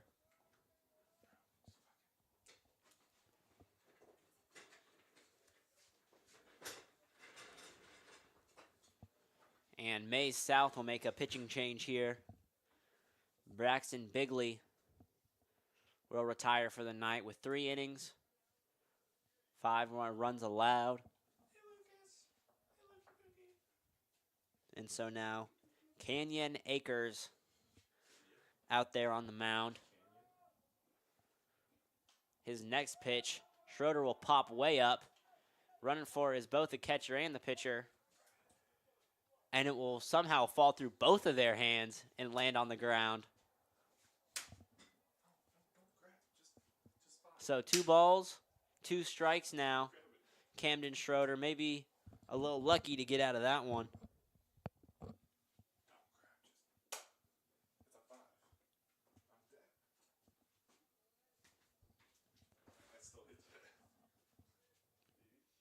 Canyon Acres really had to run for that foul ball.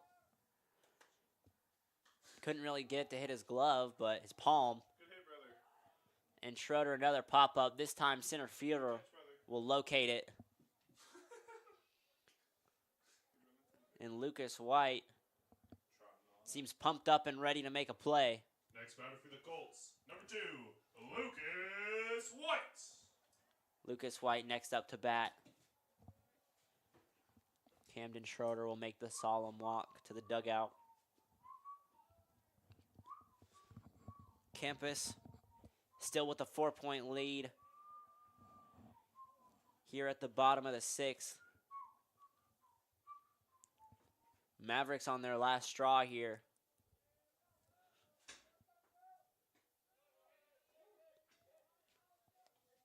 And after Maize South really having control of the whole entire last game, the script has completely flipped. And Campus has the 6-2 lead. Now that pitch from Akers. Lucas White will swing at it, he'll miss, so 1 ball, 2 strikes. Now for Lucas White.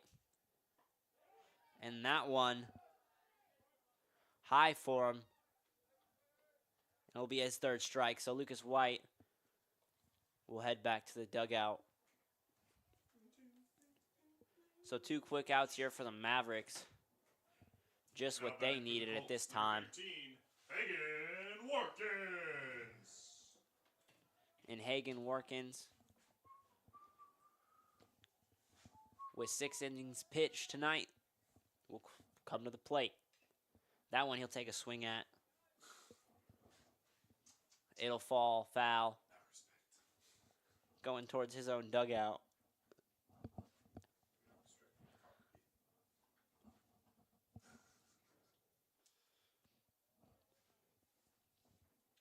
Two outs here for Warkins. Put him in a little bit of a hard spot. And he'll rip this one. Second baseman, get it in his glove. And he'll make a great play at first. Great play there. Get in front of the ball, stop it. Make the play at first, and 3 up, 3 down for the Mavericks. Their last chance coming up here in the 2nd.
And so here to start the 7th inning, Braxton Russell here to bat for the Maize South. And that first pitch from West is a strike. West's 2nd inning to pitch tonight. And he is 3 outs away from closing this game against the Maize South Mavericks.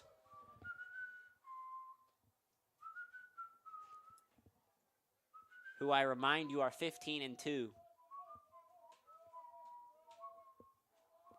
So a big game here for the Colts. You're gonna tell them we're 5-10? So 2 balls, 1 strike to start Aiden West this inning. And that one low for Braxton Russell. He'll watch that one go in the dirt. So a 3-1 count. And that one inside, a strike. Right on that inside stripe. So an early full count now for Aiden West. And this one he'll swing foul.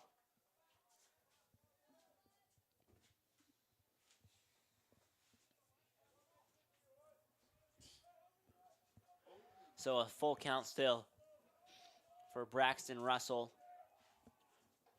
And that one a little outside from West. And Russell will make his way to first.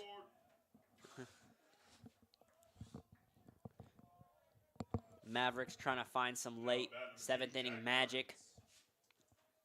Here they need 4 runs. As Grady and the ump talk amongst each other for a sec. And now Workins will hold on Braxton Russell. And Aiden West's first pitch on Jack Martin's a strike.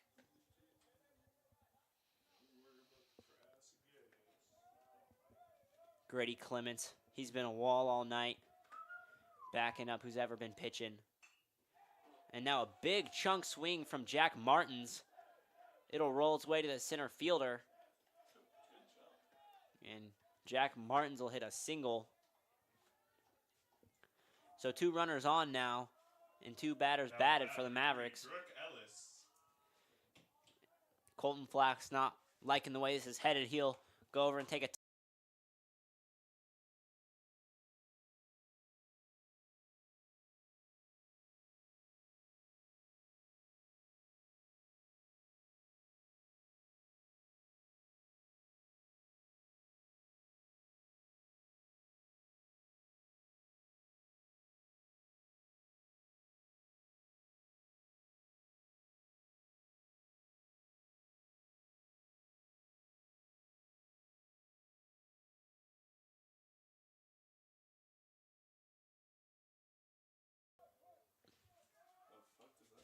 So now a runner on first and a runner on second for Brock Ellis.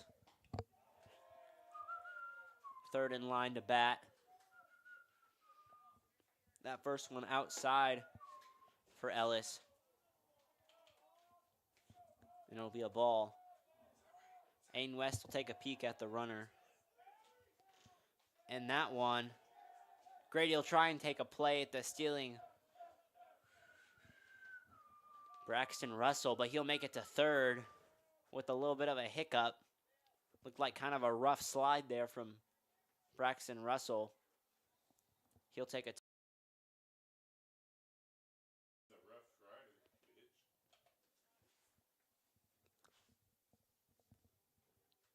and so Aiden West and Grady Clements will have a talk at the mound as Braxton Russell nurses himself back to health. So it'll be 2 balls, no strikes on Brock Ellis, the center fielder. He's had himself a great game in center field.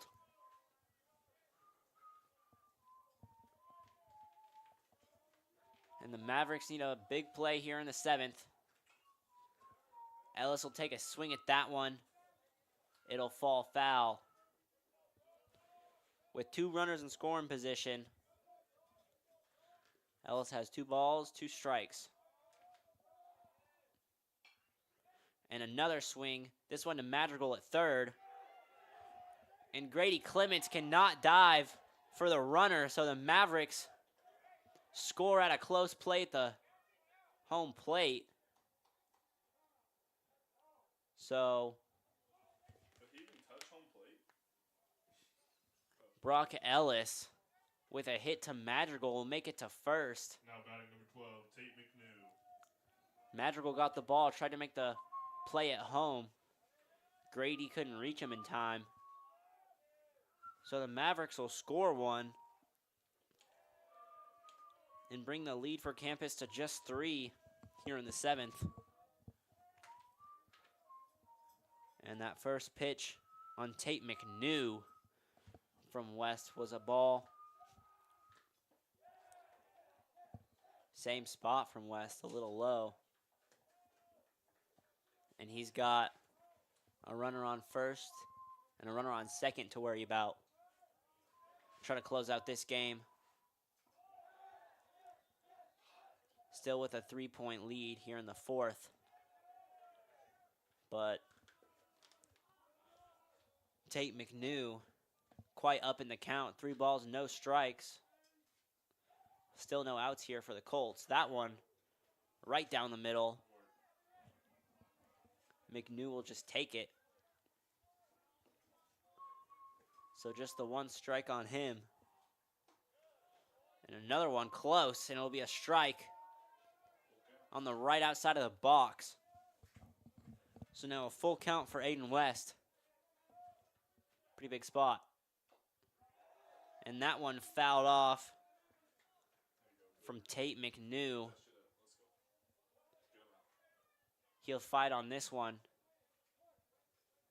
after not attempting the last two.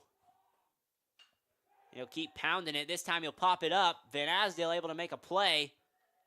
Tries at second. Good catch, buddy. Good trace. So Van Asdale putting the Colts one out closer to closing this one out. Now batting 22, Jackson Sullivan. Play at second to no avail as Jack Martin's able to slide and make it back. So now one out for the Colts. Nice. Good. And a called strike down the middle for Aiden West on that first one. Jackson Sullivan, shortstop, coming out here. And he thought it was going to hit him. It curved back in. So an amazing pitch there from West. There's 2 strikes. Now it'll put Sullivan in a hole. And another one in the zone. He has to pop it up. That one will go out for a little foul.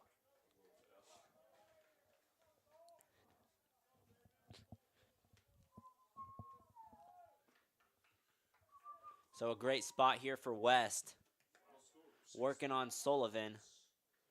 And this time, it will hit Sullivan. So with just 3 points needed, May South has all of them on base. Now batting Bases 14, loaded for Luke Aiden West. Luke Youngdahl will come into the game. He was walked last time he was at bat. And that one low for him. He won't swing. Still the one out for the Colts. Bases loaded, always a chance to get some outs. That one, pretty good pitch from West. A little to the outside.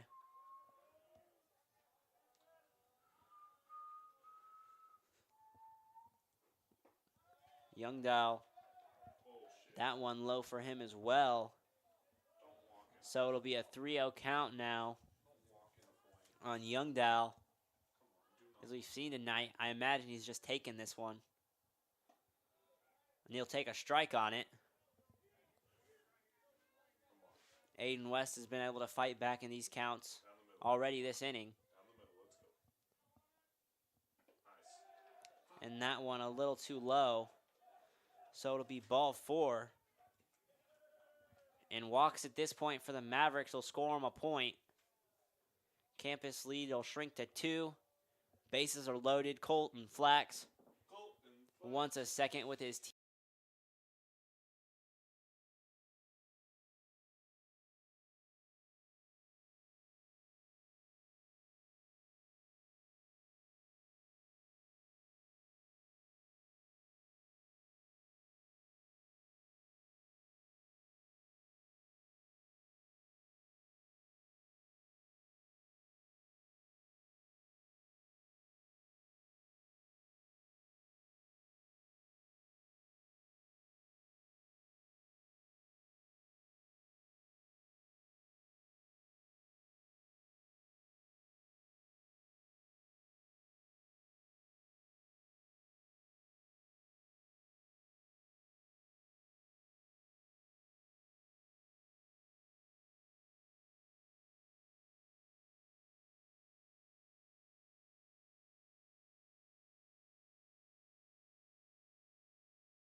So Colton Flax taking a little pitching change. Aaron Madrigal will come in to close this game.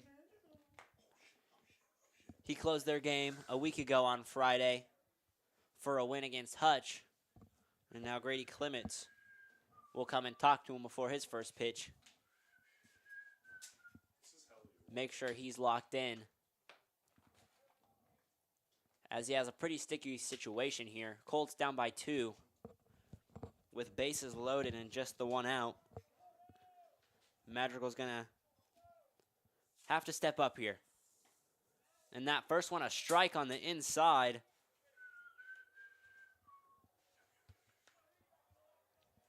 For the catcher, Hunter Higgins. An early strike on him.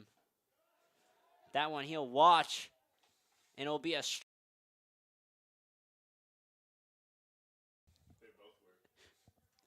So now a quick 2-0 count on Hunter Higgins.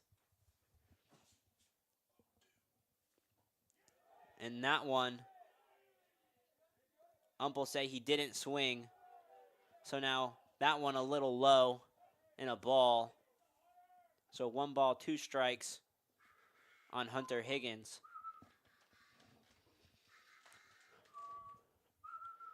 And the infield scooted up here. As bases are loaded, Hunter Higgins will fly this one into left field. And Van Asdale will find it. Looking to make a play at third. But Brock Ellis will score at the plate after tagging up. 1 out. Let's go. 1 out. Come on. Deal. So now a runner on first and second with 2 outs for the Colts. Now bat number 4, Corbin Stuckey. So Aaron Madrigal, not a lot of time to get warm here in the 7th inning, but pretty good pitching in the first one. And now he'll take a second for himself. Take a couple breaths. Just 1 more out needed for him and the Colts to get out of this one. Colts 5-10, Mavericks 15-2. This would be a huge win here for the Colts in the middle of their season to get them some momentum. And Aaron Madrigal, continually great. A strike without a swing and a foul ball. It'll bring up 0-2 for Corbin Stuckey. So still just the 1 more out needed for the Colts, and that'll be it. Aaron Madrigal, great way to come in and close this game. And the Colts will narrowly get a 6-5 victory against the 15-2 Maize South Mavericks. Thank you so much for tuning in.